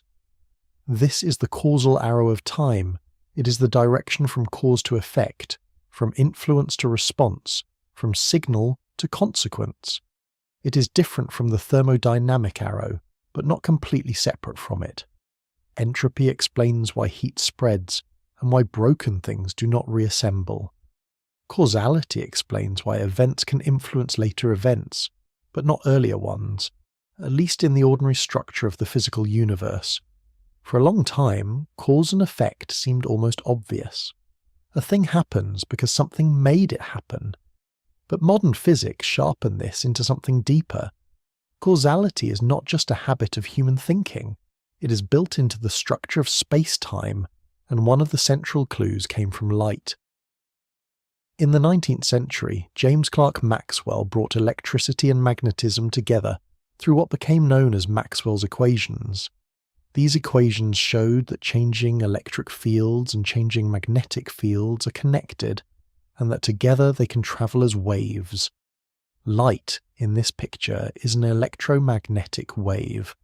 It is not instantaneous. It does not simply appear everywhere at once. It moves at a finite speed. That finite speed is extraordinarily fast by everyday standards, about 300,000 kilometers per second in a vacuum. Light can travel around Earth many times in a single second. It crosses the distance from the Moon to Earth in a little over 1 second. Sunlight takes a little over 8 minutes to reach Earth. On human scales, light feels almost immediate. A lamp turns on, and the room is lit before anyone has time to become philosophical about it.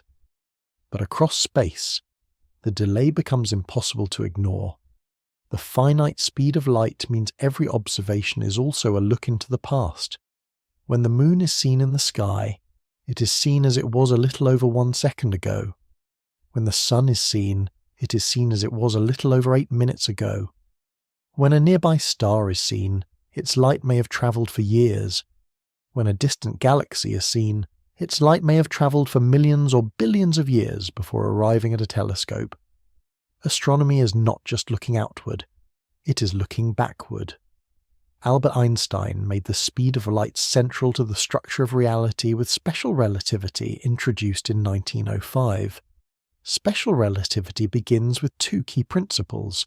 The laws of physics are the same for observers, moving at constant speed relative to one another, and the speed of light in a vacuum is the same for all such observers, regardless of how they are moving. That second idea sounds simple, but it quietly rearranges space and time. If the speed of light is fixed in this deep way, then space and time cannot be completely separate, absolute stages. Measurements of distance and duration depend on the motion of the observer.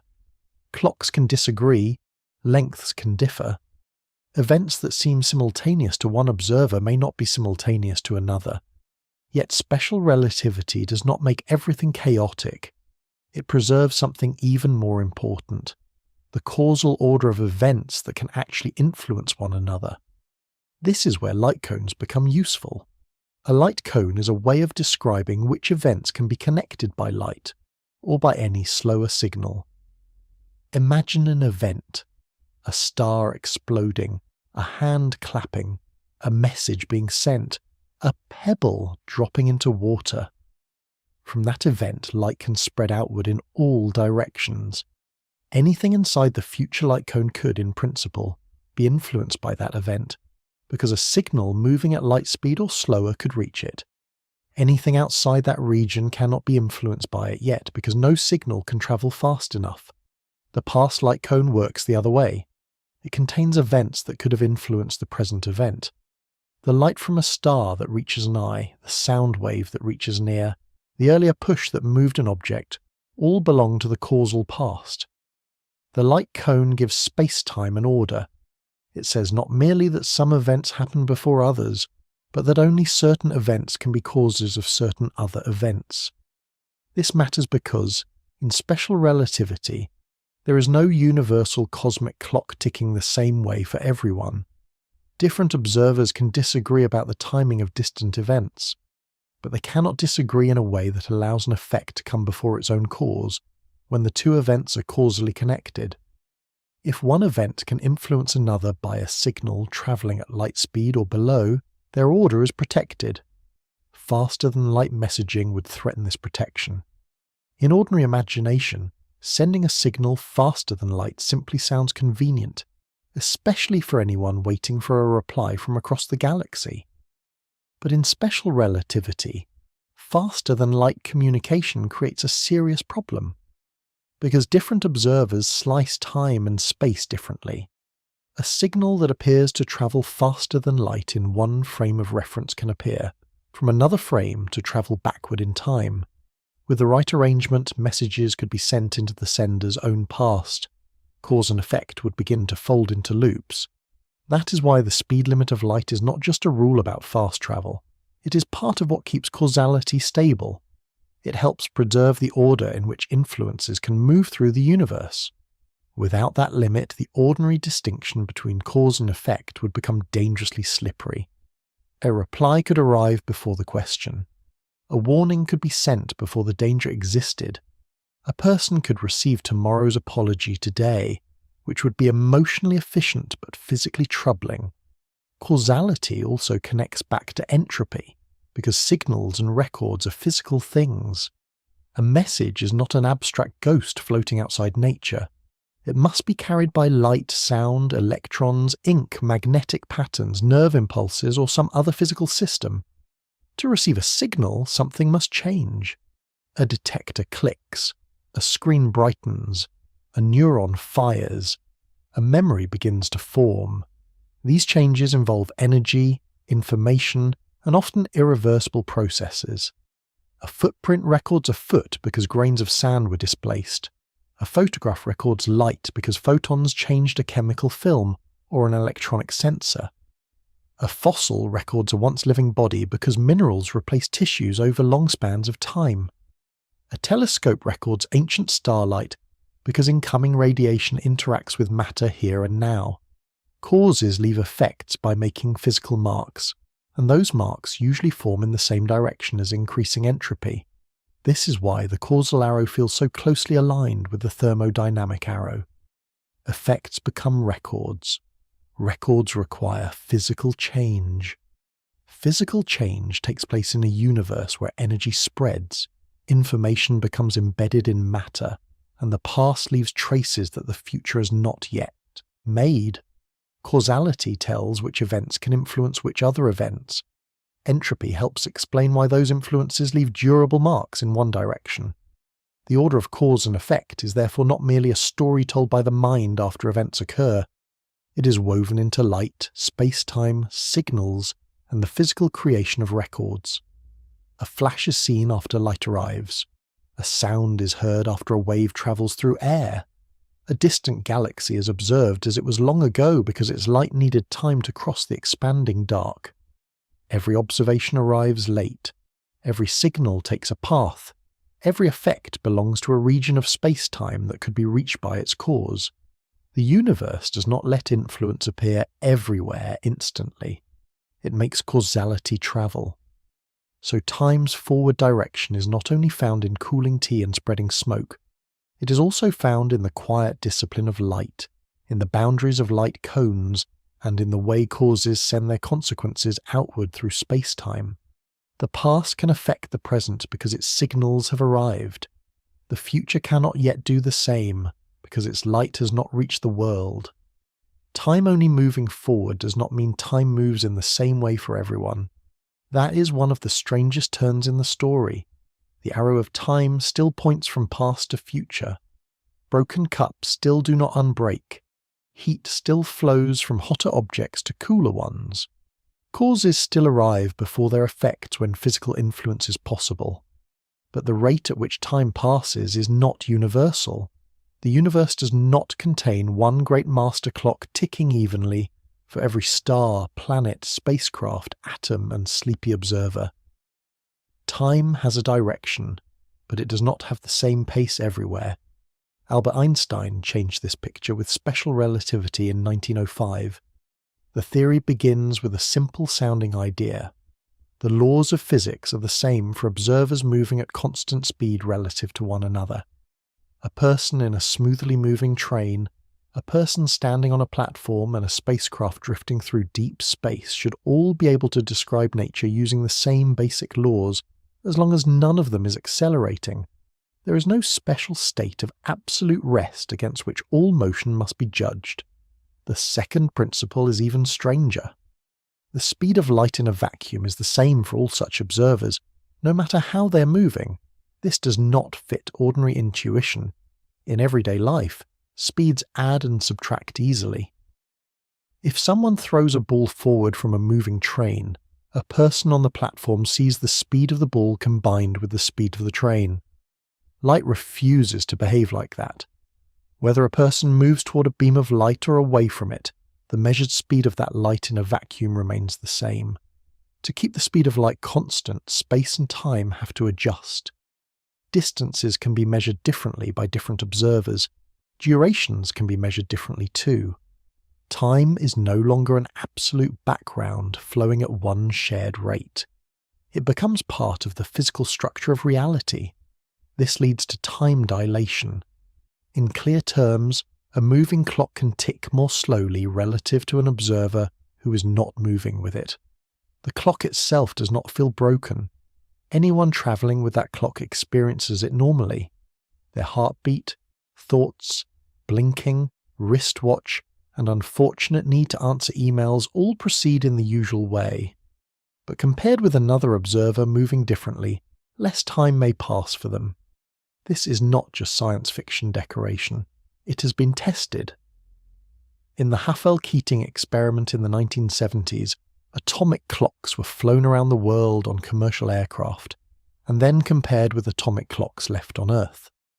The travelling clock showed small but measurable differences, just as relativity predicted.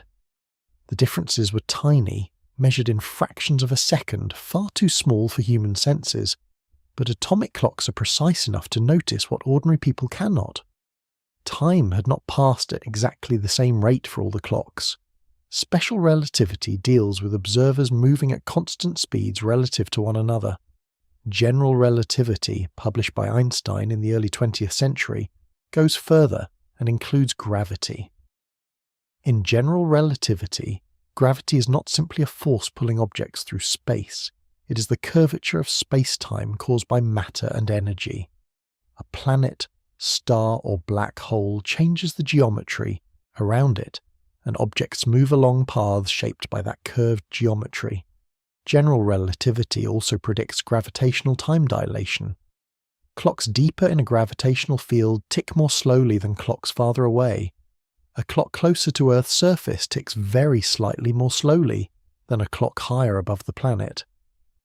The effect is small in everyday life, but it is real. Near much stronger gravitational fields, such as those close to neutron stars or black holes, the difference can become enormous. This does not mean time stops completely at some dramatic line for everyone in the same way. Time is always measured by particular observers along particular paths. A distant observer may describe a clock near a black hole as slowing dramatically, while someone falling with that clock has their own local experience of time. Relativity teaches that time is not one simple universal substance poured evenly over the universe. It is measured along world lines, the paths objects take through space-time. The global positioning system depends on these effects.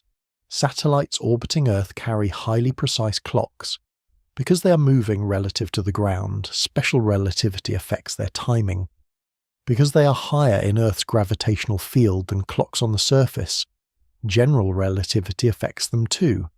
The two effects do not cancel perfectly. Engineers must account for both. Without relativistic corrections, position calculations would quickly drift, and navigation would become inaccurate by large amounts. A phone finding the nearest cafe is, in a quiet way, using Einstein's universe. Not bad for a device that also gets used to look up whether mushrooms can be reheated.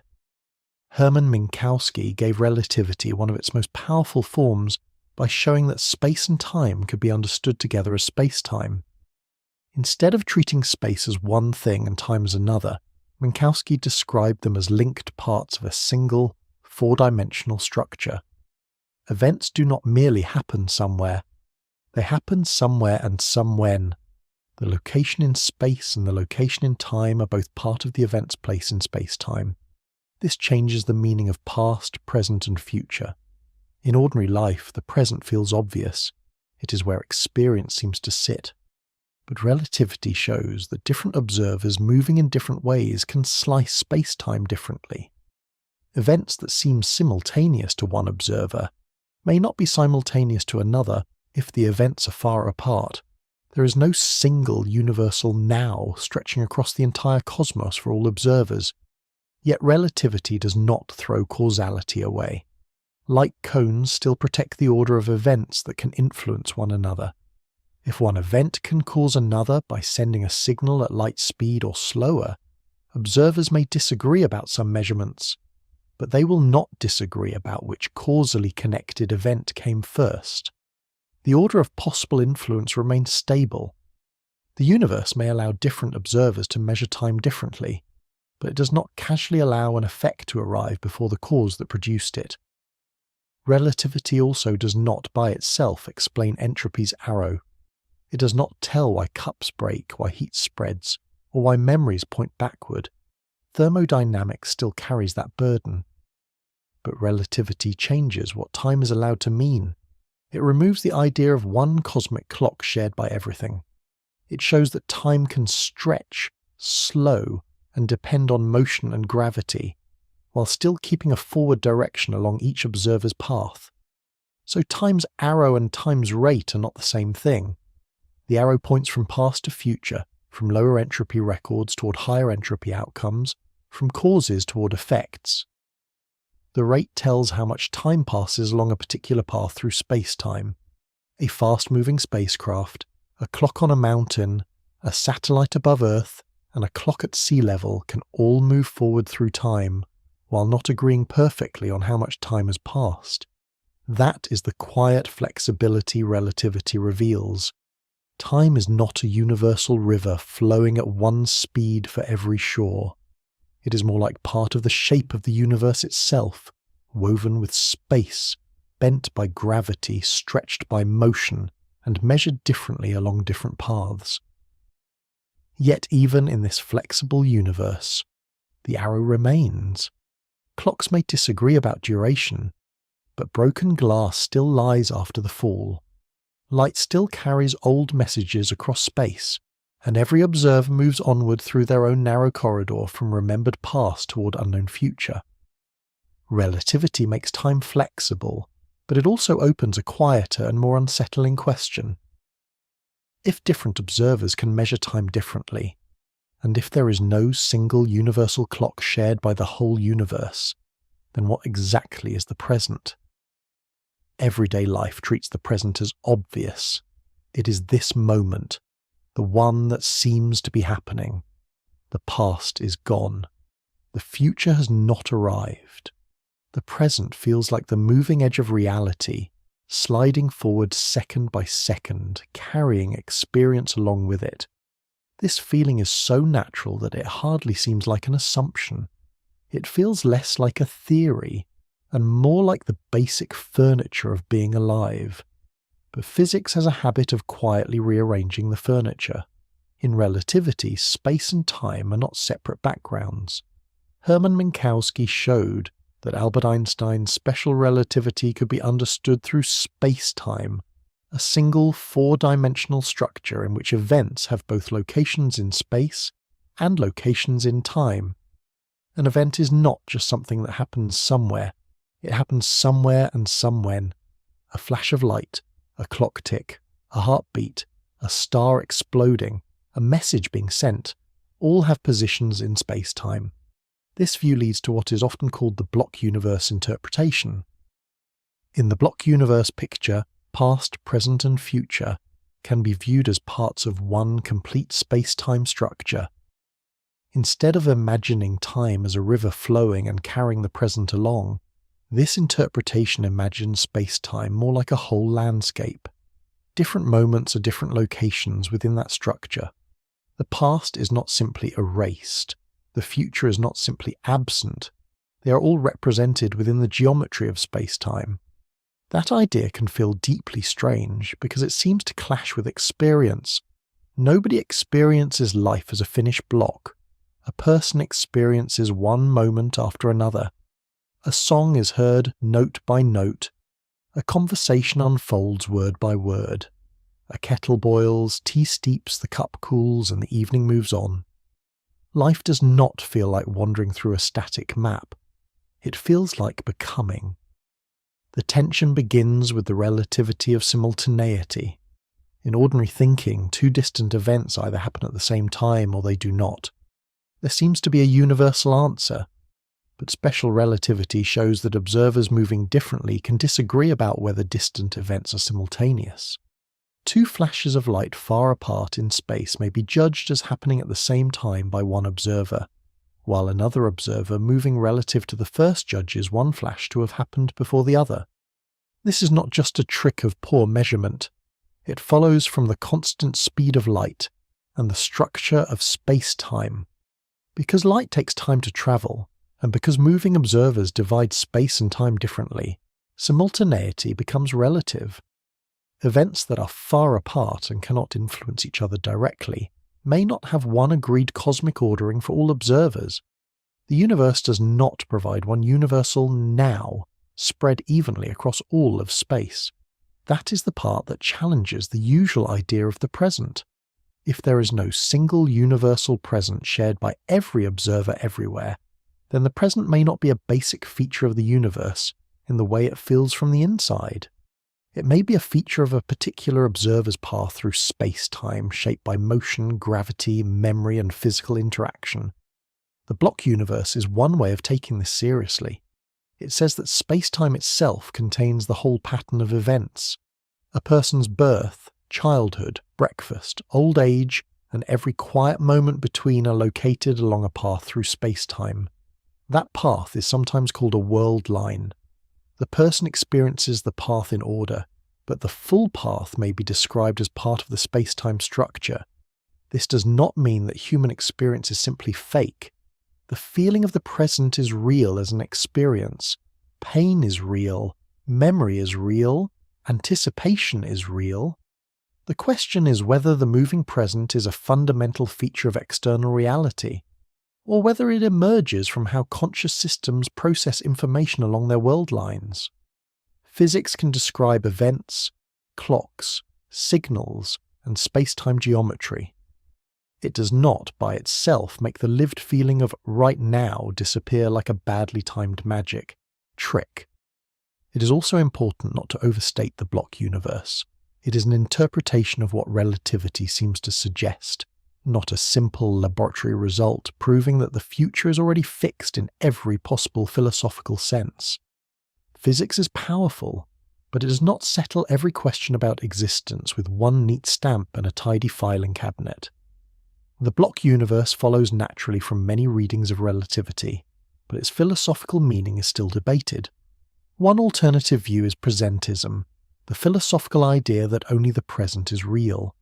According to presentism, the past no longer exists and the future does not yet exist. Only the present moment has reality. This view matches ordinary experience more comfortably, but it sits uneasily with relativity, because relativity does not supply a single, universal present across the cosmos. If different observers can disagree about which distant events are happening now, then presentism needs extra explanation to define what the real present actually is. This is where the question becomes less like simple physics, and more like a borderland between physics and philosophy. Relativity strongly challenges the idea of one universal present. The block universe gives a mathematically natural way to think about space-time. Presentism preserves the intuitive feeling that only the present is real. But the universe is not required to match intuition, which is a little rude, but historically quite consistent. Entropy helps bring the arrow of time back into the picture. Even in a block universe view, there can still be a direction within space-time. Records, memories, fossils, photographs, craters, scars, and cooled ashes point toward lower entropy conditions in what is called the past. A memory exists after the event remembered, not before. A footprint appears after the foot presses into sand. A photograph exists after light has struck a sensor. These physical traces give one direction a special character. So even if space-time is described as a whole structure, not every direction within that structure is alike. The entropy gradient still matters. The past is the direction in which records point. The future is the direction in which entropy tends to increase. Possibilities branch out, and new records are formed. The block universe does not erase the arrow of time. It changes the question from why does time flow into something subtler. Why do conscious beings inside space-time experience one direction as unfolding? The feeling of flow may come from the way brains process information, store memories, anticipate future events, and continuously update their model of the world. A brain does not perceive an entire world line at once. It receives signals, forms records, compares them with previous records, and builds the impression of movement through time. The present may be the brain's active window of processing, not a universal slice of reality shared across the entire cosmos. This does not make the present unimportant. The present is where decisions are made, sensations are felt, and life seems to happen. But relativity suggests that it may not be a cosmic stage stretching across the universe. It may be local, personal, and physical, tied to the path of an observer through space-time. Time, then, remains strangely double. It behaves like a dimension in the mathematics of relativity, woven with space into one structure. Yet it feels like a flow in experience, carrying each moment into memory and leaving the future just beyond reach. The block universe does not remove the mystery. It gives the mystery a sharper outline. The past may be part of space-time. The future may be part of space-time. The present may not be universal. And still, from the inside, every thought, breath, and fading sound arrives one moment at a time, as though the universe is being gently revealed along a narrow moving edge. The world of relativity makes time flexible, but quantum mechanics makes it delicate. At first, quantum mechanics seems like it should be the perfect place to find the hidden engine of time's direction. It is the theory of atoms, particles, light, probability, measurement, and the strange behavior of matter at very small scales. It explains why atoms are stable, why stars shine in particular ways, why chemistry works, why electrons do not simply spiral into atomic nuclei, and why the ordinary world has colours, textures, and structure at all. If time is going to reveal its deepest secret anywhere, the quantum world feels like a suspiciously good place to look. And yet the answer is not simple. Quantum mechanics does make time strange, but it does not straightforwardly replace entropy as the explanation for why everyday time moves forward. The story began in the early 20th century, when classical physics started to fail in small but serious ways. Max Planck introduced the idea that energy could be exchanged in discrete amounts while studying black body radiation. Albert Einstein used the idea of light quanta to explain the photoelectric effect, showing that light could behave as though it arrived in particle-like packets, later called photons. Niels Bohr proposed a model of the atom with electrons occupying specific energy levels. Werner Heisenberg developed matrix mechanics and introduced the uncertainty principle. Erwin Schrödinger developed wave mechanics. Max Born gave the wave function its probability interpretation, showing that quantum theory did not simply describe where a particle was, but what outcomes could be expected when a measurement was made. At the centre of ordinary quantum mechanics is the wave function. The wave function is a mathematical description used to calculate probabilities for possible measurement outcomes. It does not behave like a tiny solid object following one neat path through space. Instead, it describes a spread of possibilities. An electron in an atom is not like a miniature planet orbiting a miniature sun. It is described by a quantum state, with probability shaped by the rules of the theory. The Schrödinger equation describes how the wave function changes over time for an isolated quantum system. In many ordinary situations, this evolution is smooth, continuous, and reversible in a broad mathematical sense. If a quantum system is perfectly isolated, the information contained in its wave function is not simply destroyed as time passes. The equation can, in principle, be run backward. Like Newton's laws in classical mechanics, it does not immediately produce the kind of everyday irreversibility seen in broken cups, cooling tea, or smoke dispersing through air. That is the familiar puzzle returning in a smaller and stranger form. The large-scale world looks irreversible, but many of the laws beneath it have a reversible quality. A quantum system evolves according to the wave function, spreading possibilities forward in time. But when a measurement happens, the result appears definite. A detector clicks, a screen records a spot, a particle is found here rather than there. The smooth cloud of probabilities seems to give way to one actual outcome. This is the measurement problem. Quantum systems can evolve smoothly according to the wave function, but measurements appear to produce definite results. What exactly counts as a measurement? Does the wave function physically collapse? Is collapse only a way of updating knowledge? Does every possible outcome occur in some larger branching reality? Or is something missing from the theory? These are not small questions tucked away for bored philosophers on rainy afternoons. They sit at the centre of what quantum mechanics is saying about reality. The Copenhagen interpretation, associated especially with Niels Bohr and Werner Heisenberg, treats the wave function as a tool for predicting measurement outcomes and places great importance on the act of measurement.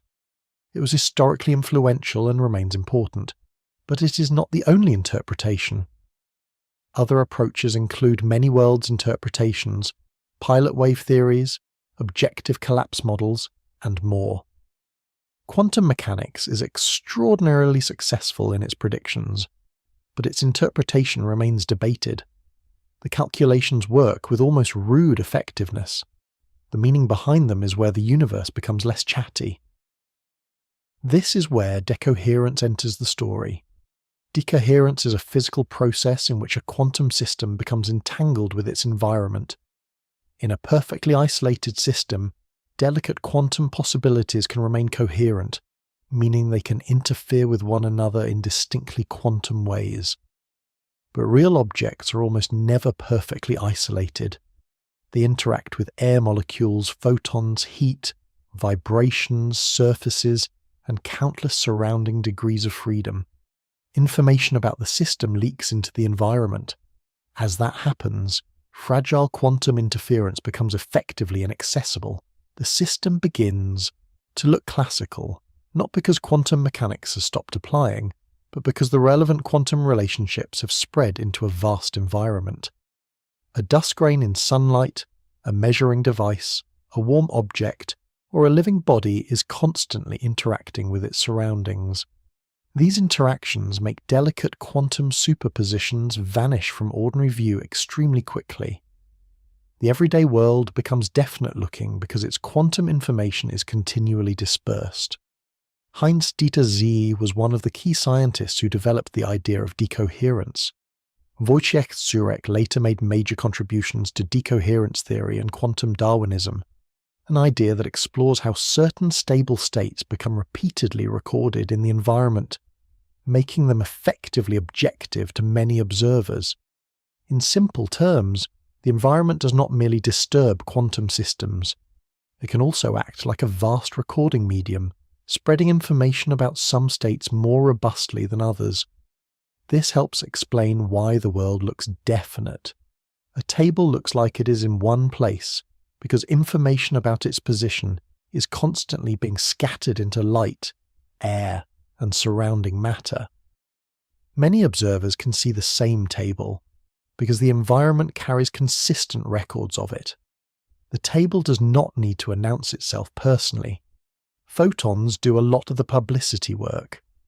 Decoherence also helps explain why quantum weirdness is not normally seen in large objects. It is not that large objects are exempt from quantum mechanics.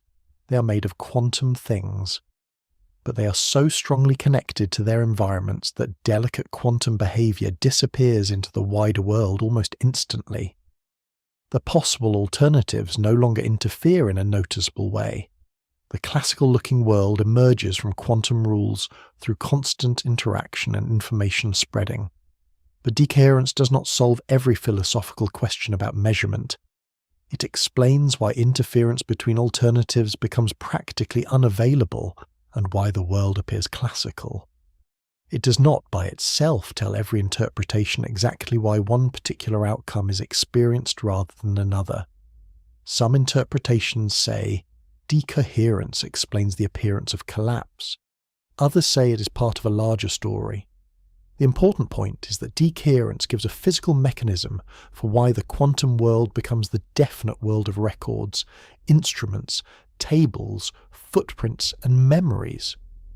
The connection to time's arrow is subtle but important. Quantum irreversibility in practice often involves information spreading into environments with many degrees of freedom. Once information about a system has leaked into surrounding air, light, heat, and matter, gathering it back would require controlling an enormous number of microscopic details. This is very similar to the entropy story. A measurement leaves a record because physical information becomes distributed. Reversing that process is not usually forbidden in the deepest mathematical sense, but it is overwhelmingly impractical. So quantum mechanics deepens the mystery without replacing the thermodynamic arrow. Isolated quantum equations can be time symmetric. Measurements look definite. Decoherence explains how quantum possibilities become entangled with the wider environment and fade into classical appearance. But the reason this process feels irreversible is still closely tied to entropy, information, and the vast number of microscopic ways the environment can carry away traces. At the smallest scales, time is not a simple ticking background. It is woven into probabilities, wave functions, measurements, and entanglement with the world around them. Quantum mechanics does not simply say why time moves forward.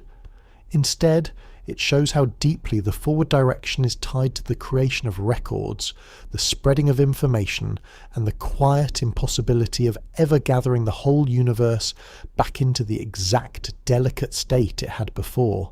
There is one important wrinkle in the story of time, and it needs to be handled carefully. Many microscopic laws of physics are very close to time symmetric, meaning they work almost the same if the direction of time is reversed, but almost is doing some quiet work here. At the level of particle physics, nature is not perfectly symmetric in every possible way. Physicists often study this through three related ideas: charge symmetry, parity symmetry, and time reversal symmetry. Charge symmetry asks what happens if particles are swapped with their antimatter partners. An electron becomes a positron, a proton becomes an antiproton. The question is whether the same basic process still behaves in the same way. Parity symmetry asks what happens if space is mirrored, as though the universe were reflected left to right. Time reversal symmetry asks what happens if the direction of time is reversed in the equations describing a process.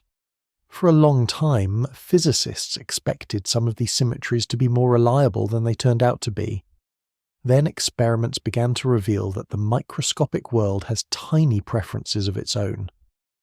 In 1964, James Cronin and Val Fitch discovered charge parity violation in neutral kaons. A kaon is a short-lived particle made of a quark and an antiquark. The discovery showed that some particle processes do not behave exactly the same when matter is swapped with antimatter and spatial directions are mirrored. That was a deep shock, because it meant that nature could distinguish between matter and antimatter in a subtle but measurable way. This mattered for the question of time because of a major principle in quantum field theory called charge parity time symmetry. In gentle terms, the combined operation of swapping particles with antiparticles, mirroring space, and reversing time is expected to be preserved in ordinary local quantum field theories that obey special relativity. So if charge parity symmetry is violated, then time reversal symmetry must also be affected in the right way to keep the full combined symmetry intact. The details are technical, but the message is simple enough. Particle physics contains tiny asymmetries that make the microscopic story of time more nuanced than a perfectly reversible clockwork universe. Later measurements involving B mesons, another family of short-lived particles containing bottom quarks, added more evidence of these subtle asymmetries. Experiments at major particle physics laboratories, including the European Organisation for Nuclear Research, Fermilab, the SLAC National Accelerator Laboratory, and Japan's Keck Laboratory, helped explore how matter and antimatter behave differently under certain conditions. These experiments are part of the reason modern physics treats symmetry not as a vague aesthetic idea, but as a precise testable feature of nature. Time reversal violation itself has also been observed in particle physics. That sounds at first as though it might finally explain why time moves forward. But this is where the distinction matters. The tiny time asymmetries seen in particle physics are not the main reason cups break. Bodies age, smoke spreads, or memories point backward. They are real, important, and deeply interesting, but they are not what makes a sandcastle collapse, rather than rebuild itself from the beach. The familiar arrow of time is still overwhelmingly explained through entropy, boundary conditions, and the low-entropy early universe. A glass shatters because there are vastly more ways for its pieces, energy, sound waves, heat, and microscopic vibrations to be scattered than arranged as one smooth object. A body ages because living systems are physical systems maintained by energy flow, repair, metabolism, chemistry, and gradual molecular change. A memory points backward because it is a record created by past interactions, written into physical structures in the brain. These are large-scale, many-particle processes. Their direction comes from statistics, probability, and the spreading of information and energy. That is why it would be misleading to say that particle physics violations are the reason ordinary time moves forward. They are part of the full picture of nature, but not the everyday engine of irreversibility. Science often contains several different kinds of asymmetry. One asymmetry can explain why certain particles decay slightly differently from their antimatter partners. Another can explain why heat flows from a hot object into a cooler room. Another can explain why the universe evolved from a smooth early state into galaxies, stars, planets, and black holes. These asymmetries may all involve time in some way, but they do not all answer the same question. Particle physics adds nuance. It shows that the microscopic world is not quite as perfectly indifferent to time as the simplest reversible laws might suggest. But it does not replace the thermodynamic account.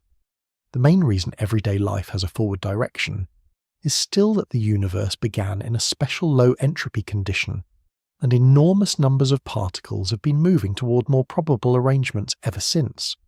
So the tiny violations matter because they keep the story honest. They prevent the simple claim that all fundamental physics is perfectly reversible. But they also remind us to be precise.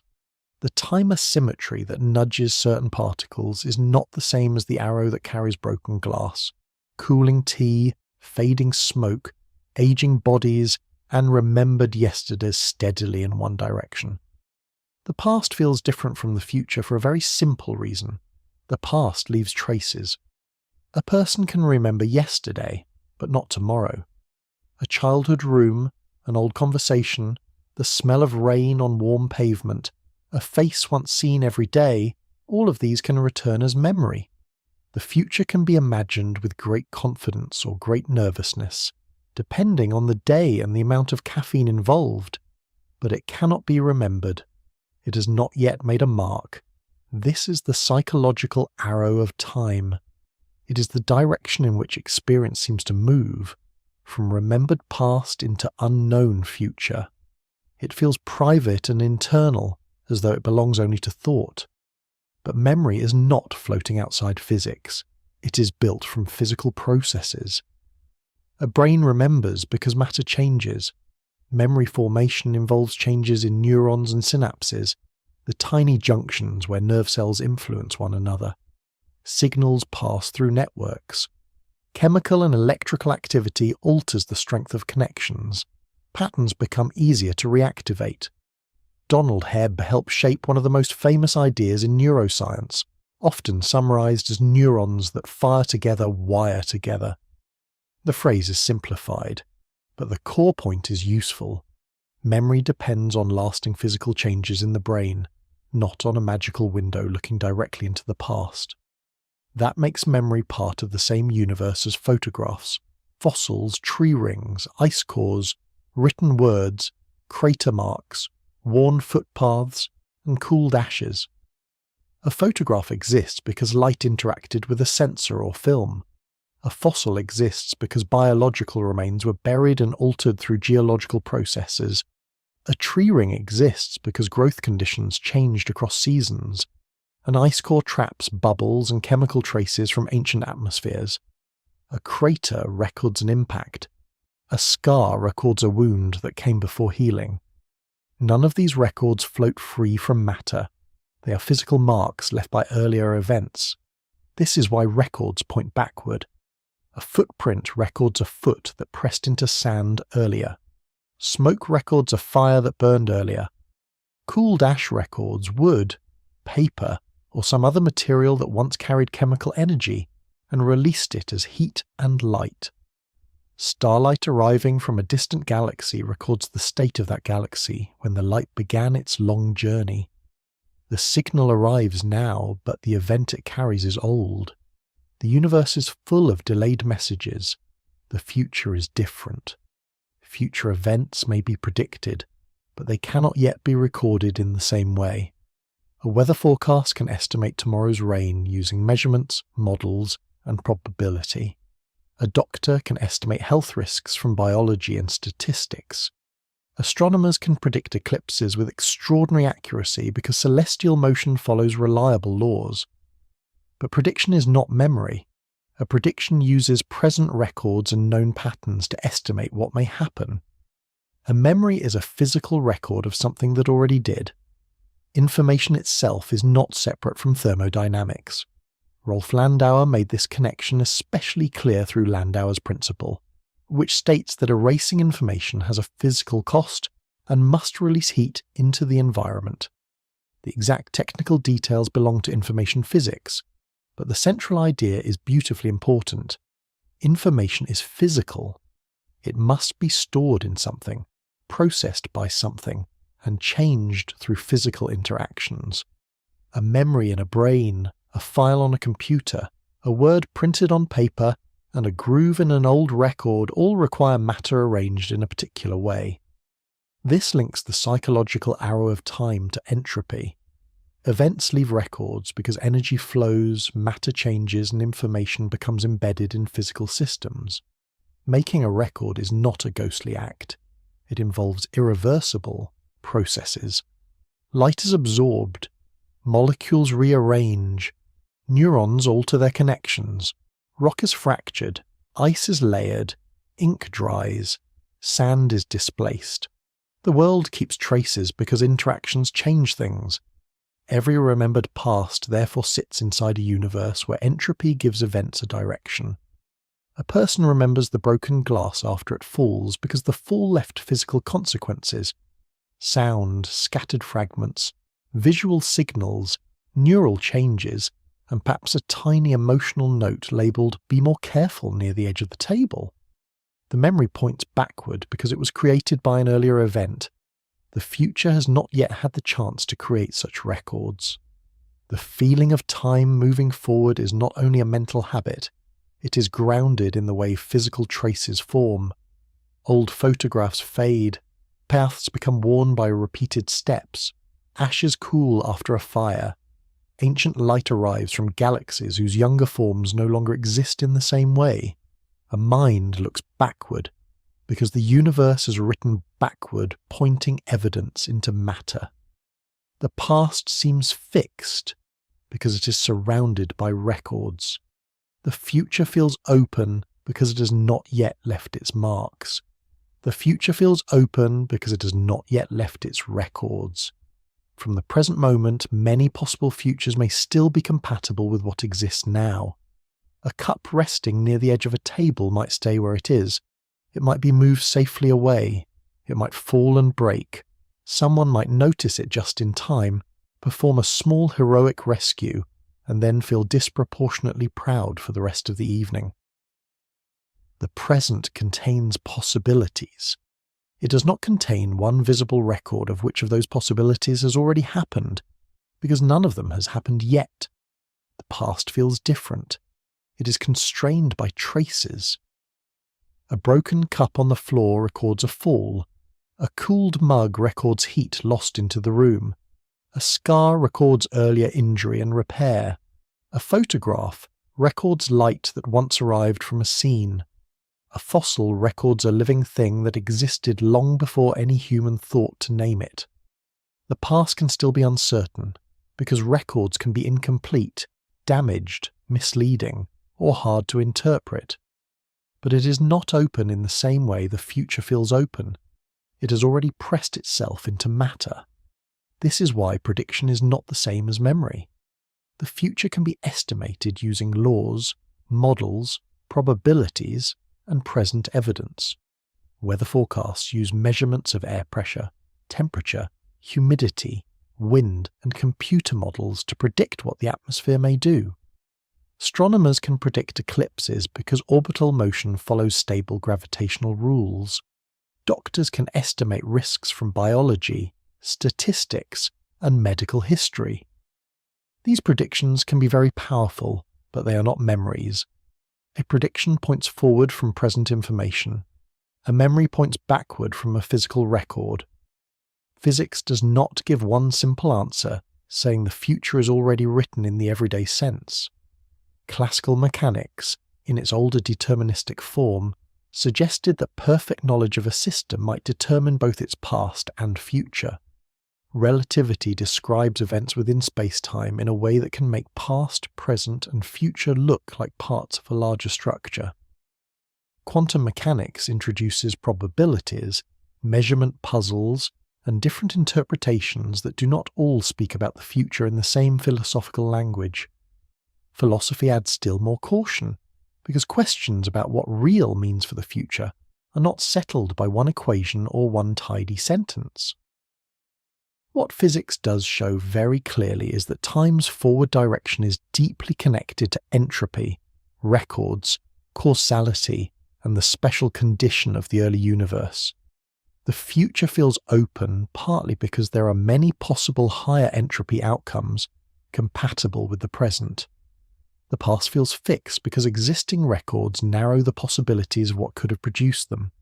A footprint in wet sand does not prove every detail of the walker's life, but it does strongly suggest that a foot pressed there earlier. It is a small physical argument made by sand. Life itself belongs to this one-way story. Living organisms are not violations of entropy. They are systems that maintain local order by taking in energy, using it, and exporting entropy to their surroundings. A plant absorbs concentrated sunlight, builds sugars through photosynthesis, grows leaves and roots, and releases heat into the environment. An animal eats, breathes, repairs tissues, moves, thinks, and warms the air around it. The body remains organized only because it is constantly exchanging energy and matter with the world. Ilya Prigogine helped develop the study of dissipative structures, which are ordered patterns that can form in systems driven far from equilibrium. These structures show that irreversible processes can create local order when energy flows through a system. Whirlpools, convection cells, chemical patterns, weather systems, and living organisms all reveal an important truth. Entropy increase does not mean the universe must become bland everywhere at every moment. Order can arise locally, as long as the wider process increases entropy overall. Nature is allowed to be beautiful, provided the accounting department of thermodynamics is eventually satisfied. Aging also sits inside this arrow of time, though it should not be reduced to entropy alone. Aging is a biological process involving metabolism, molecular damage, repair mechanisms, cell division, changes in DNA, proteins, mitochondria, tissues, immune responses, and many other systems. Bodies are not passive objects simply running down like neglected clocks. They repair themselves constantly, they maintain structure, they adapt. But repair is never perfect forever, and living systems remain tied to irreversible chemistry, energy flow, and accumulating physical change. Aging is not just entropy with a pulse, but it belongs to a universe where time leaves marks. So time only moving forward is not caused by one simple mechanism. It is the alignment of several arrows. The thermodynamic arrow points toward increasing entropy. The cosmological arrow points from the smoother early universe toward the structured universe of galaxies, stars, planets, and black holes. The causal arrow points from causes to effects through light cones and physical signals. The psychological arrow points from remembered past toward anticipated future. The biological arrow appears in growth, repair, aging, and the energy-hungry maintenance of life. That is why time moves forward in experience. The universe appears to have begun in a special low-entropy state. Entropy has increased ever since. Heat has spread. Gravity has built structure. Records have formed. Memories have settled into brains. Causes have left effects. And living things have ridden energy flows for as long as they can. Science explains a great deal about this arrow. It shows why broken things do not unbreak, why memories point backward, why sunlight can support life while still increasing wider entropy, and why the present contains possibilities the past has already narrowed. But the deepest reason the early universe began in such a special state remains one of the great open questions. Time's arrow can be followed far back into the young cosmos, but at the beginning of that trail, the universe still keeps one quiet secret. Time only moves forward, at least in lived experience, because the universe appears to have begun in a very low entropy state, and since then, physical processes have overwhelmingly moved toward more probable higher entropy arrangements. The past was not just earlier, it was physically more special. The future is not just later, it is the direction in which energy spreads, records form, structures change, and possibilities multiply. That is why ordinary life has such a clear one-way feeling. Eggs crack, tea cools, smoke disperses, cream mixes into coffee, footprints appear after feet press into sand. A broken glass does not reassemble itself, not because every microscopic law angrily forbids it, but because the reverse path would require an almost impossible coordination of fragments, heat, sound, air molecules, and hidden vibrations. Probability does not need to shout. Given enough particles, it quietly becomes overwhelming. The story begins in simple experience, but it reaches across all of physics. Newtonian mechanics showed that many motions can be mathematically reversed. Thermodynamics revealed that heat has a direction. Ludwig Boltzmann connected entropy to the statistics of atoms and molecules. The past hypothesis pushed the mystery back to the beginning of the universe itself, where the Big Bang model, the cosmic microwave background, and the smooth early cosmos suggest a remarkably special starting condition. Gravity then turned tiny differences into galaxies, stars, planets, and black holes, while still allowing total entropy to rise. Black holes took the question deeper, linking entropy with event horizons, temperature, radiation, quantum theory, and information. Causality showed why effects follow causes through the finite speed of light. Relativity made time flexible, revealing that clocks do not tick at the same rate for everyone, and that there is no single universal now spread across the whole cosmos. Quantum mechanics made outcomes subtle, showing how probabilities, measurements, decoherence, and information spreading shape the definite world that experience actually meets.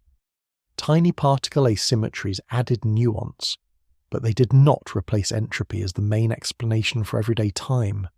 The arrow of time is not the same as clock time. Clocks measure intervals. The arrow explains why events leave traces in one direction. The future feels open because many possible outcomes remain compatible with the present. The past feels fixed because it has already written itself into records, memories, fossils, photographs, scars, cooled ashes, and ancient light. Science can describe this arrow with remarkable power, but the deepest reason the early universe began in such a low entropy state remains unresolved. And so every cooling cup of tea, every fading footprint, every memory, and every star slowly burning in the dark belongs to the same quiet one-way path through reality.